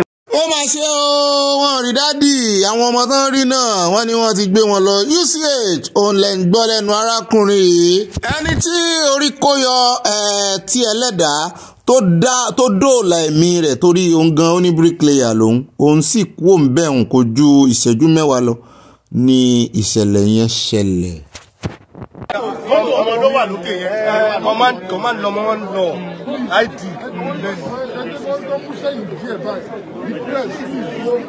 Window wa POP gbogbo lẹ̀kùn wa lè sùn gan so everybody was worried pé we don't know what might happen again. sẹ́nikẹ́ni ò farapa. Ta ló ní ẹ̀bi yẹn yàtọ̀ sí kínní àwọn ohun tó ń ṣèjọba wọn ìfẹ́ dára wọn lẹ́bi ẹgbẹ́kẹgbẹ́ stampede ẹ bá ń tẹ̀ sí ọ̀rọ̀ tán sọ lọ́dún tó kọjá lọ́hùn ẹjẹ́ asáré gbọ́ bá bá padà dé ẹ sáwọn bá ń kọ ìmọ̀ràn yín sábẹ́ kọ́mẹ́sẹ̀sán bẹ́ẹ̀ bá mọ̀ èèyàn tó ń gbé bẹ̀ náà ẹ jọ̀ọ́ ẹ jẹ́ àmọ́rú èèyàn yẹn ká gbọ́rọ̀ látẹnu wọn ká gbọ́ ààbọ̀ lẹ́yìn ọdún kan ẹ bá ń tẹ̀ sí ẹjẹ́ àgbọ̀rọ̀ lẹ́nu gómìnà. Early this morning, preliminary investigations have traced this blast to the storage of explosives by illegal miners at a house on Dejo Oyelese Street, Bódìjà. Since yesterday, our security agencies, first responders, emergency services, and all other relevant agencies have been working diligently as they carry out search and rescue operations. Just this morning, another individual was recovered alive from the rubble. I want to assure just like the emergency team members have validated, search and rescue operations will continue until all lives within the vicinity of the blast are accounted for. We are aware that aside from the immediate perimeter of the incident, people as far as 25 kilometers away may have been affected physically or psychologically. We have therefore put the Emergency Operations Center, which is being headed by Professor Temitope Alonge, to coordinate all search and rescue efforts. I would like to appeal to our people to remain calm as we do everything possible to provide succor to everyone concerned. Ó rẹ̀ káàbọ̀ padà náà lẹ ti gbọ́ yẹn o bí Nàìjíríà ṣe rí nù o àìmọye promise and faith tíjọba máa ń ṣe ẹjá tún wá dé ọ́fíìsì gómìnà fúnra wọn ibẹ̀ náà láti kú ṣùgbọ́n lọ́dún tó kọjá ìṣẹ̀lẹ̀ ọdún tó kọjá nù tẹ́lẹ̀ tí ń ṣẹlẹ̀ lọ́wọ́lọ́wọ́ báyìí níbi tá a ti gbọ́ tí wọ́n ní wọ́n ti deliver lẹ́tà fún gómìnà lọ́fíìsì wọn mo ní lẹ́tà kíni àwọn wo ní ń deliver lẹ́tà mo ní ṣé kò ní í ṣe pẹ̀lú ọ̀rọ̀ àwọn lápúráwá tí gómìnà ṣe sọ̀rọ̀ ń pa rẹ̀ wípé wọ́n náà wà ní Ọ̀yọ́ wọ́n ní kì í ṣe bẹ́ẹ̀ wọ́n ní ó ní í ṣe pẹ̀lú ọba tán ṣe èèyàn sípò wọ́n sì sọ wọ́n ní wọ́n ti fi lẹ́tà ránṣẹ́ ìyẹn àwọn ọmọ ọba yòókù àti àwọn afọbajẹ mo ní kí ni ọ̀rọ̀ lẹ́tà yìí èwo ni lẹ́tà tó tún fi ránṣẹ́ sí kínní ṣé bó ti gbé kínní fún àwọn tí ó gbé kínní fún ṣé bó ti gbé ọ̀pá àṣẹ fún aládélúà ó ti gbé ọ̀pá àṣẹ fáláàfin wọ́n ní ara àdìtàn ṣe fẹ́ gbé iná wojú Seyi Makinde náà nù nítorí wípé wọ́n ní kò ṣe lọ́nà ẹ̀tọ́. Gẹ́gẹ́ bá ṣe máa ń gbọ́ nínú lẹ́tà náà wọ́n náà fún Makinde ní 30 days ọgbọ̀n ọjọ́ wípé kó fi dá padà kó fi gba ọ̀pá àṣẹ padà kó fi gba ọ̀pá lọ́wọ́ ìmúnúgà a sì mú kan nínú wọn náà wà fún ìlànà yẹn di méjì fàbí níbi tó ti sọ wípé Makinde ti tàpá sí àṣà ìlú Ọ̀yọ́ pé yóò sì kábàámọ̀ ìgbésẹ̀ rẹ̀ lọ́jọ́ iwájú ó dà Makinde tàpá sí òfin tó rọ̀ mọ́ jíjẹ Aláàfin tí wọ́n kọ lọ́dún 1961 Fábíyì sọ pé Makinde gbé ìgbésẹ̀ tó takò àṣà àti àlàkalẹ̀ bí wọ́n ṣe ń jọba oyè Aláàfin nílùú Ọ̀yọ́. Wọ́n wá ní àwọn afọbajẹ 5 àti àwọn ọmọ ọba tí wọ́n fẹ́ kó gorí ìtẹ́ Aláàfin bọ́bá tiẹ̀ wá gbọ̀pá lọ́wọ́ ẹni báyìí ní ìsìn kí làwọn fẹ́ fi rìn èèyàn wo ló fẹ́ gbà nù wọn wọ́n ti sọ́dọ̀ òṣèlú mo sì ń ṣe yẹ̀yẹ̀ lọ́jọ́ sí ìyá mi kan ní kí n mọ̀ ṣerú yẹ̀yẹ́ yẹn mọ́ mo ní kán kúkú mọ́ ṣe election ṣé kò ti wá mọ́ jọ bẹ́ẹ̀ báyìí. ọmọ ọba Lukman Gbadegẹṣin ti fún gómìnà Seyi Makinde ní 30 ọjọ́ péré láti wọ́gilé èèyàn sípò Hakeem Ọ̀wọ́adé gẹ́gẹ́ bí Aláàfin Ọ̀yọ́ ti tún ṣùgbọ́n àwọn èèyàn ní dey play mo wá ní ẹ̀yin ọmọ Ọ̀yọ́ ẹ̀ ṣe jáde kẹ́ ẹ jẹ́ káwọn èèyàn mọ̀ bí tẹ́ ẹ fi sí ẹ̀yin gangan lẹ lọ́rọ̀ ẹ̀yin gangan náà fẹ́ jọba lé lórí ẹ jáde ẹ mọ̀jẹ̀ kan yàn yín jẹ tó bá jẹ́ wípé ẹni tí ń sọ̀rọ̀ yìí ara ní ta sóun nìkan lọ́mọ ọba ni ṣùgbọ́n ẹ jẹ́ àkàròyìn fún yín ká mọ̀ fi ṣe pásánà. ọ̀rọ̀ náà ló jẹ́ nínú lẹ́tà kan tí wọ́n kọ sí gómìnà ọ̀hún lọ́jọ́ 14 oṣù kìíní ọdún 2025 yìí agbẹjọ́rò wọn Kúnlé Sọ́balójú SAN ló kọ lẹ́tà ọ̀hún lórúkọ Gbádégẹṣin o wọ́n ní àwọn kò fara mọ́ bí Makinde ṣe gbé ọ̀pá àṣẹ fún Ọ̀wọ́adé mo wá ní ṣé ẹni tí ó jẹ́ prince tó náà jọ ọmọ oyè sóun ló yẹ kó mọ kọ lẹ́tà ni ṣé báwọn afọbajẹ ló yẹ kó kọ lẹ́tà kí ló wá kan tọmọ oyè ńbẹ tí sóun ló wá tọ́ sí ni só lè dájá ara rẹ̀ gbé ní ara tí ó ti kanra. wọ́n ní àwọn kò fara mọ́ bí Makinde ṣe gbé ọ̀pá àṣẹ fún Ọ̀wọ́adé o ó sì gbọ́dọ̀ wọ́gilé ìgbésẹ̀ náà láàrin 30 ọjọ́ sí ọjọ́ tí àwọn kọ lẹ́tà náà bí bẹ́ẹ̀ kọ́ àwọn yóò gba ilé ẹjọ́ lọ ẹ̀mọye ẹjọ́ nílé ẹjọ́ ọba míì ti lò 20 years ọba Àkìrè ẹjọ́ rẹ̀ sì wà nílé ẹjọ́ wọ́n dá lẹ́bi ìsìtì ó ti jọba ẹ wò ó ìgbìmọ̀ ọ̀tẹ̀lélẹ̀ yìí bá ṣe ń pàkan nìkan rú àwọn ọmọ ọba tán rí jẹ wọ́n fẹ́ẹ́ fi ṣe kàkà kíkú mọ̀jẹ̀ ṣẹṣẹ àfisàwàdà nù ẹ mọ̀ bínú o dìde mi ṣe rò bẹ́ẹ̀ ni wípé èèyàn máa ń dájà rẹ̀ jà nítorí èèyàn kan náà ni ó pàpà jọba ẹ wá ní àwọn yòókù wọ́n jọ gbìmọ̀ pọ̀ wọ́n kọ lẹ́tà tán bá kọ lẹ́tà tán bá gba ọ̀pá padà nínú àwọn márààrún ta ni nínú àwọn márààrún yẹn ta náà á fẹ́ gbé fún ẹni tó kọ lẹ́tà dára rẹ̀ mọ́.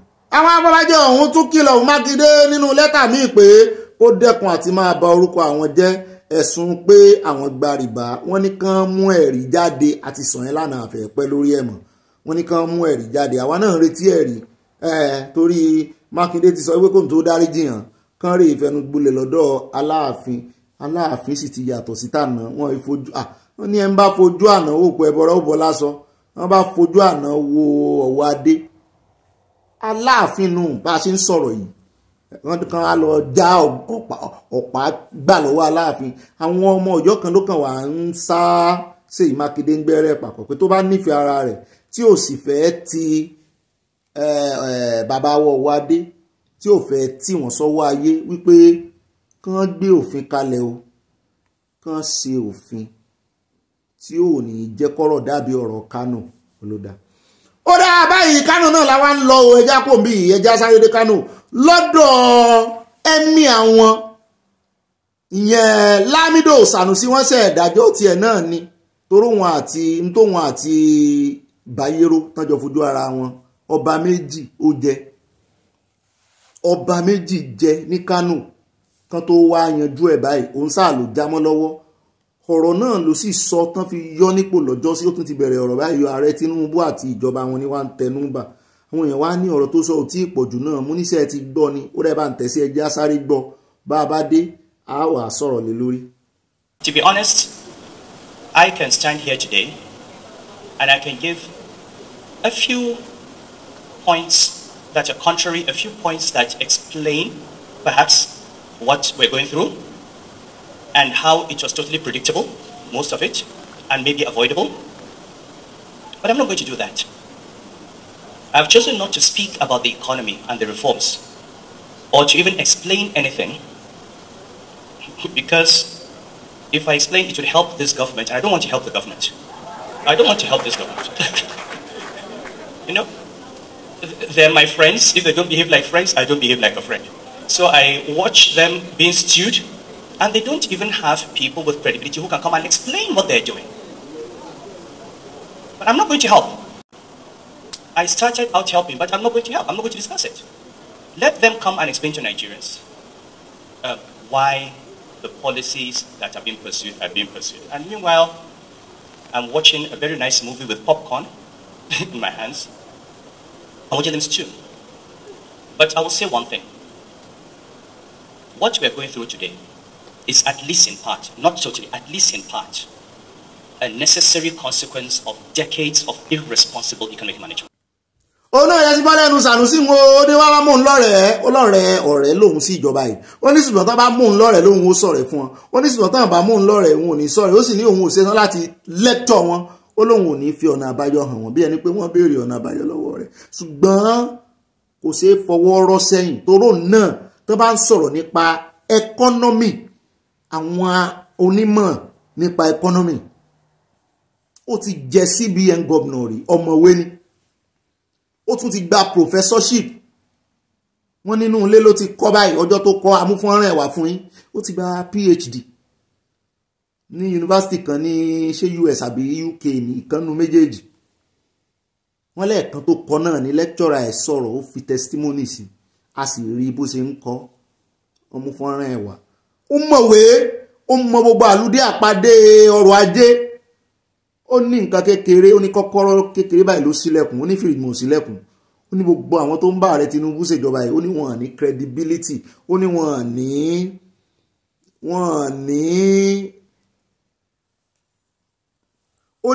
ní àmúyẹ mo ní ọ̀rọ̀ ńlá rí o bóyá wọ́n wà á lọ bí pé o gbọ́ bóyá wọ́n rẹra wọn sílẹ̀ wọ́n wà á bí pé kí la lè ṣe àbí torí kò sọ̀rọ̀ láti jọ yìí ṣùgbọ́n òun náà ó ti di ẹ́míà ọ̀rọ̀ tí wọ́n ń gùn báyìí agbára ti dọ́wọ́ rẹ̀ ó rẹ̀ já kó ń bẹ́ o ti gbọ́ ogun tó sọ náà láṣẹ atótónu rẹ̀ ní Yorùbá òun ẹ̀jẹ̀ wá sáré délé ìgbìmọ̀ asòfin níta ti gbọ́ pé confusion bírèkì bóònù òye pa dọ́bù wàhálà fáwọn wo fún àwọn méjì kan èdè àìyedè tó fẹ́ fa kí wọ́n tọwọ́ bọra wọn lójú nílé ìgbìmọ̀ asòfin láàrin asòfin tó ń ṣaṣojú Bauchi Abdul Ningin àti asòfin tó ń ṣaṣojú Ondo Jimoh Ibrahim wọ́n gbomi ewúro síra wọn lójú òkú díẹ̀ sẹ́nẹ́tọ̀ lóun níw bẹ́ẹ̀ náà ni mínísítà tó náà wá pírẹsẹ́ǹtì bọ́jẹ́ẹ̀tì tó náà wá dìfẹ́ǹdì bọ́jẹ́ẹ̀tì òun náà lóun níw mínísítà tuntun lábẹ́ ìṣèjọba Tinubu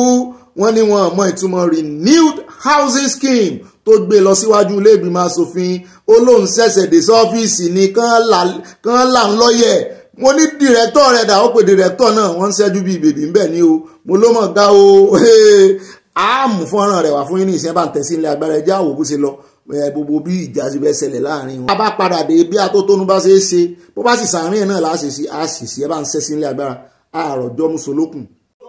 Chairman, can I be protected? I am representing the very good people of Bauchi Central, which is one side of the state. I've been here for close to 1.5 years as a senator. I have no knowledge at all on this renewed hope agenda. Is this renewed hope only to you or to Nigerians? I'm just saying to you that the capital project was extended by Senate for another 6 months. So there's enough time to report on progress on the renewed agenda housing projects. But it is not that Nigerians don't know, or we don't know, or it's not in the budget read by Mr. President, or that work is not ongoing in respect of the federal housing project. Yeah. Okay. I need to. Can you yield the floor to me, sir? Hold on, Senator. Because of renewed hope agenda housing scheme, and then shortly below it, 4.1, you are talking of status of national housing program. There is some confusion as to whether we are talking of the same program or we are talking of two different programs run by your ministry. Ìbéèrè kékeré ni wọ́n bi mínísítà èmi ló kàn yìí o ẹ wo fìlà ẹ rò pé nǹkan wà ní ọpọlọ tó dí fìlà sí ni kò sí nǹkan kan bẹ́ẹ̀ kò mọ̀ túmọ̀ ọ̀tún sí òsì. Allow my directors to respond to this, especially the difference between the Renewed Hope Agenda program and the National Housing Program. I'm still also yet to understand the difference between the two. The minister still couldn't provide convincing answers to Senator Victor Ume's query of 22 billion naira left in the utilization of 100 billion naira released to the ministry. Ẹ ń gbọ́ àwọn àpá wọ́n release 100 billion fún wọn náà kú 22 billion wọ́n wá ń padà bọ̀ wọn wà á mọ̀ túmọ̀ èyí ń tán lọ náà lé lórí ìtumọ̀ ẹnu wọn àmọ́ túmọ̀ ń tán lọ náà lé lórí ó bì dìrẹ́tọ̀ rẹ̀ ṣé ìwọ kọ́ lòun approve owó tán náà ni. ó dáa náà lẹ́tí rí yẹn já bùṣẹ́gàdà ká ti bẹ̀ bọ́ sí ọ̀dọ̀ àwọn asòfin àwọn sínétọ̀ náà níbi tí ìkànnù wọn ìkan ti ẹ̀kọ́ wọ́n pọ̀ ọ̀sùn mẹ́já kọ́kọ́ mú ti òsì ọ̀mọ̀lẹ̀wá níbi tó ti ń sọ̀rọ̀ nípa àwọn chinko tí wọ́n gba gbogbo àdúgbò àbújá kan ó ní tí wọ́n fẹ́ wá dàbí ọmọ Ìgbò báyìí ó ní ta ló ń fún wọn níwèé ó ní báwo náà ṣe ń wọlé ó ní sàn mójútó wọn ẹjẹ́ wo bí òsì ọ̀mọ̀lẹ̀ ṣe béèrè lọ́wọ́ Minister of Interior bẹ́ẹ̀ náà látún já sí ibi tí wọ́n ti ní wọn fún lówó kankan lórí capital project pé gbogbo owó tó pa fún ìjọba tó lóun fi ṣe automatic payment àwọn ògbàsọ́wọ́ ó sì ṣàlàyé rẹ̀ ńgbà náà wípé òun ò fẹ́ kán mọ́ fún àwọn immigration lówó àwọn òṣìṣẹ́ ìjọba tó wà lábẹ́ òun ó lóun ò fẹ́ kán mọ́ fún wọn cash tàbí kán mọ́ fojú rinjú torí ẹ̀ náà ní tó bá contactless dénú gbogbo owó tán wá ń pa wọlé owó passport owó gbogbo ẹ̀tàn ń gbà wọlé tó jẹ́ pé directly ló ń lọ sí ọ̀dọ̀ CBN ṣé kò sí invoice fún ni ṣé kò sí receipt fún ni ó yá ẹ bá ń tẹ̀sí ilé agbára bí mọ̀ràn bá wà tẹ́ fẹ́ fún èyí tẹ́ ti ṣàkántì rìn ẹ bá ń fún un comment section ó yá àròjọ musolókun. The truth of the matter is your explanation on the increase in quota I have personal concerns. No country in the world, not America, not China, not Europe, that allow all manners of people to come under all kind of guises, and they are giving visas or green card, whatever it is, passport, to reside in the country. When, maybe over the weekend when you are not at work, just visit some of the commercial centers in Abuja, and you will find expatriates selling chairs, selling tables. You will find expatriates selling bread, making bakeries. I don't want to mention their nationality, so I mean I have to be a bit diplomatic. But there are clearly jobs that Nigerians can do, jobs that Nigerians have been doing, that have now been relaxed and transferred back. All the gains of indigenization, Nigerianization. As a union leader, I fought many employers when they seek to import expatriates to do jobs that Nigerians can do.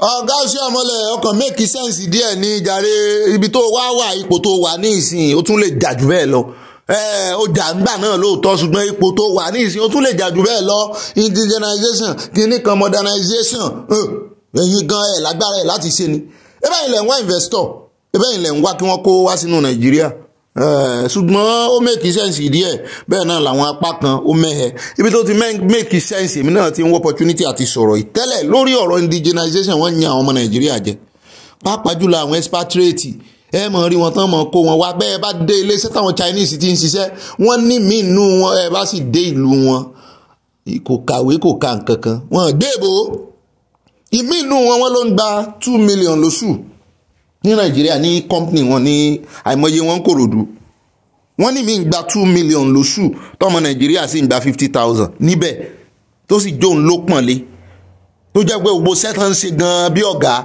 ọmọ Nàìjíríà ní í ṣe wọ́n sì mú 50,000 mí ń gba 75,000 wọ́n sọ fún ẹni tó ń ṣiṣẹ́ ń bẹ̀ sọ fún wa tí ì ṣe ṣeré kàmbíà tí ò sì tún gbọ́dọ̀ léètì tí ò sì tún ó ní wọ́n tiẹ̀ tún máa jẹra wọn lẹ́sẹ̀ ọmọ Nàìjíríà tún máa jẹra wọn lẹ́sẹ̀ fún ọmọ Chinese ọmọ Nàìjíríà máa jẹra wọn lẹ́sẹ̀ fún ọmọ Chinese bẹ́ẹ̀ náà ni bẹ́ẹ̀ bá dé Shell tẹ́ dé Chevron tẹ́ dé gbogbo ẹ̀ lè àìmọye àwọn ọ̀rẹ́ wa tí ń ṣiṣẹ́ ń bẹ̀ náà tó jẹ́ pé ìgbà kan kọ́kọ́ bẹ̀rẹ̀ ẹbẹ̀ yẹn ni wọ́n rówó gidi gbà nísìnyí under contract náà ń fi gbogbo wọn sí wọ́n sì ní ọ̀pọ̀lọpọ̀ àwọn ọ̀gá yìí náà mọ̀ sí lọ́mọ Nàìjíríà tó ti dọ̀gá wọn lọ́pọ̀lọpọ̀ wọn mọ̀ sí àwọn náà fi ń ṣe bísínẹ́sì tán mọ̀ fi wọ́n sí under contract kìíní tán mọ̀ san ìsá fún wọn ẹni tí ń ṣiṣẹ́ lórí omi ẹni tó ń wọnú omi lọ tí ń ṣiṣẹ́ lábẹ́ omi ìsá náà ń san fún wọn àwọn tó sì yẹ kán ṣe lọ́ọ̀yẹn rè tó yẹ kán jẹ́ òpómúlérò òfin tó tọ́jú ọmọ Nàìjíríà kéèyàn tó lè fi sí ọmọ Nàìjíríà síta ibi tí mo ti ní ó make sense díẹ̀ rí o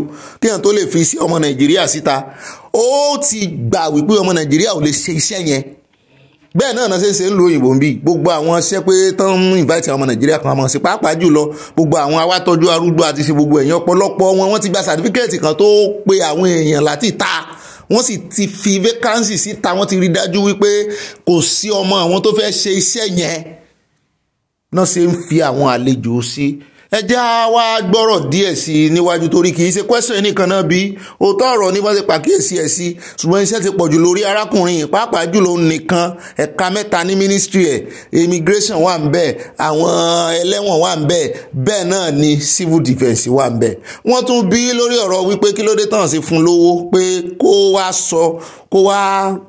wá proof pé òun lẹ́tọ̀ọ́ láti gba owó fún capital project nítorí wípé kò pawó wọlé fúnjọba ó lóun pawó wọlé wọ́n ní receipt ẹ̀dà ó ní automatic payment ní payment tó jẹ́ wípé ó ṣe mọ̀ pé fúnra ẹ̀ náà ló wá sọ tó sì jẹ́ wípé iṣẹ́ gidigidi èmi mo gbádùn ẹ bá ń fi fọ́nrán ẹ̀ṣẹ̀ jẹ́ àkọ́kọ́ gbọ́rọ̀ náà mo gbádùn ẹ̀ gan ìyẹn minister fún interior torí ó lóun fẹ́ ìpàdé èèyàn sí èèyàn lọ́dọ̀ àwọn immigration ó lóun fẹ́ dínkù òun fẹ́ kí gbogbo èèyàn máa ṣe láti lé ṣùgbọ́n bá ṣe wá ń sanwó yẹn ọ̀dọ̀ CBN àkáǹtì kan tán sí fún ní lọ wá yẹ kó náà béèrè receipt. The process, and if honourable member had waited for me to land, probably the agitation would have been quenched. The key issue is that I told you the way the procedure, the workflow. After the expatriate quota and everything is taken by the ministry, then the immigration issues the SEPAC card, not the ministry. That's what I'm saying. And payment is made to government account online, which is charged in dollars, but in naira. You pay the naira at prevailing CBN rate, online conversion to the CBN rate. That's the way the system works. So the money goes to government account, but by NIS, not by the ministry. So what is a part of the revenue profile? And when you look at the defense section of NIS, you will see SEPAC as part of their revenue profile. I will not go and appropriate the revenue of NIS as a ministry source of funding. That is not the principle of appropriation.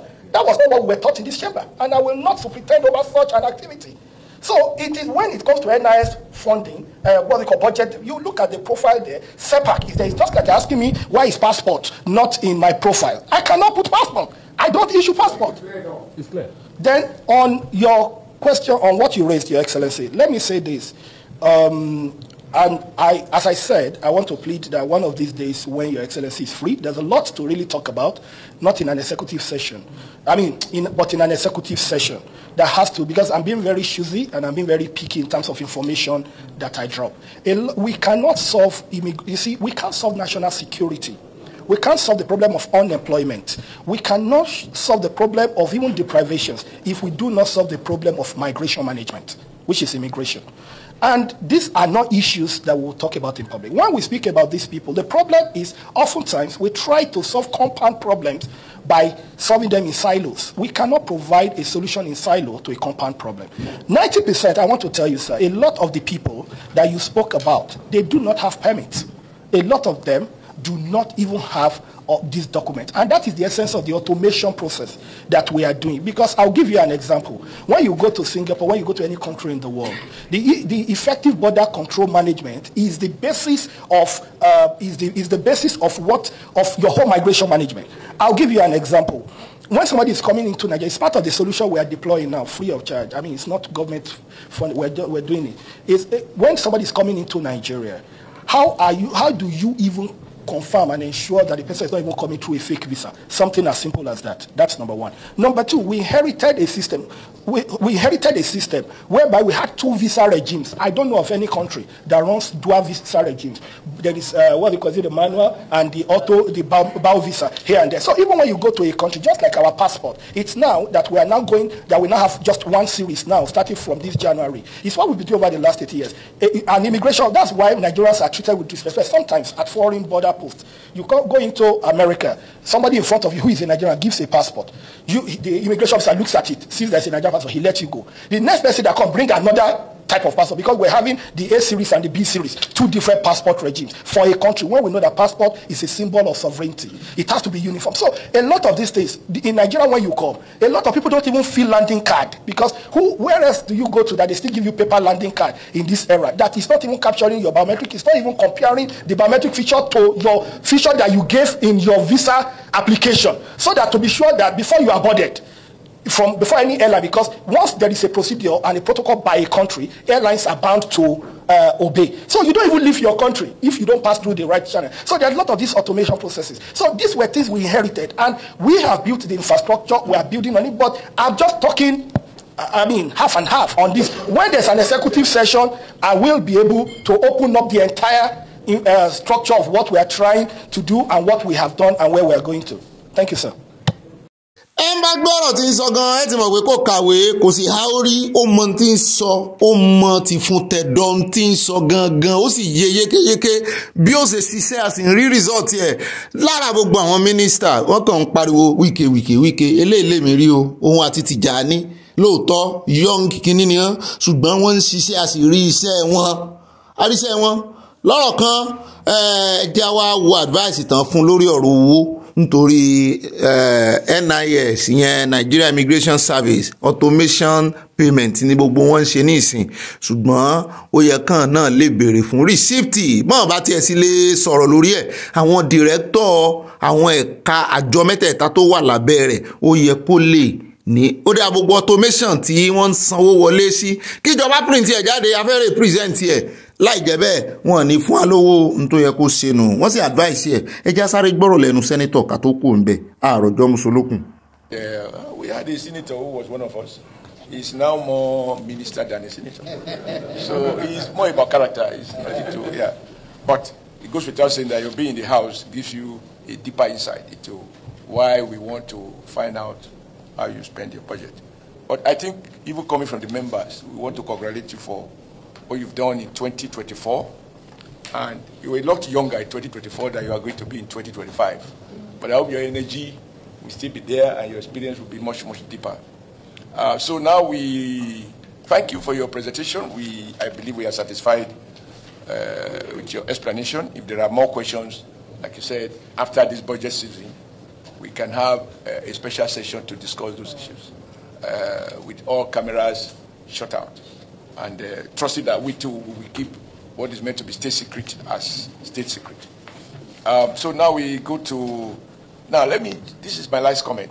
The point you made earlier, I'm sure, I hope it's not lost on many of my colleagues, that if it has happened in your ministry that contracts have been awarded all these years to private sector companies, whether these are Nigerian-owned companies or they are foreign-owned, and somehow they execute the subside that they make money, and then they do not deliver on the other side, and it takes your intervention now to get them to carry a holistic, to implement the contract in full, which enabled you to build those facilities that I was there when the president came to commission those facilities. They look standard, they look well built. Òsì ọmọlẹ̀ bó kọ́ rẹ̀ ṣe rí ló ṣe rí. Ẹ wo ó kọ́kọ́ fẹ́ gbéná wojú Ọlọ́run ló ní arákùnrin yẹn dúró déédéé. Ó lè bá kárí ẹ̀jẹ̀ ká ní kò dúró déédéé ni ṣùgbọ́n lẹ́yìn ọ̀rẹ́yìn ó ń bá a fẹ̀yìn. Ó dá o náà lẹ ti rí yan àwa ní ìrìjú báyìí lọ o nínú ìròyìn tòní àdúpẹ́ tí Ọlọ́run gbé wa débẹ̀ torí Ọlọ́run gangan ni ibà àwọn ibà tó ń gbé wa débẹ̀ adá gbogbo ọpẹ́ padà sọ́dọ̀ Ọlọ́run o bẹ́ẹ̀ náà ni mo dúpẹ́ lọ́wọ́ èèyàn mi báyìí ẹ bá pé kó kálé kó kákó ẹ mọ́ bá wa fi àwọn àlàyé yìí mọ̀ràn yín sínú comment section. Ó dá o ibà ròyìn náà ní ibà bí wọn lébẹ̀ ibà yànnàná ibà sanwó-olé mi náà ní ibà kanjú abẹ́ǹkù ẹ tún lè pè mí ní ibà ṣàlàyé ibà lọ tààràtààrà tọ́rọ̀ bá ti di ọ̀rọ̀ òtítọ́ àtòdodo sàn láàrin ajé nímú ní pẹ́kọ̀rọ̀ ẹ tún lè pè mí ní ibà tíkúmi àtìkúyù ẹ sì lè lo tíngù mi àtìngù owó ẹ̀ náà ló lọ ibà pàpà parada àyà parada ó di ọ̀gá rẹ̀ náà parada ó lóhun àyà ohun lóhun Jacob aralara iso bẹ́ẹ̀ náà ni èmi ní bá kéde fún Yorùbá ní sàká fàtà ọbẹ̀ ní bẹ́sù àtẹ́lẹsẹ̀ àmọ́ bẹ́ẹ̀ náà ẹ̀ ń bá ní àmọ́ dé láàní débáwò àátún padà ríra wa lọ́la láṣẹ Ọlọ́run àti orí ọ̀fẹ́ Ọlọ́run àtàánú Ọlọ́run lọ́la náà ni kò ní í jọ̀la lọ́wọ́ Ọlọ́run ní gbé wa débẹ̀ ẹ ṣeun wo wọ́n mọ̀ rí yín bá and always remember that I love you Ọlọ́mọ.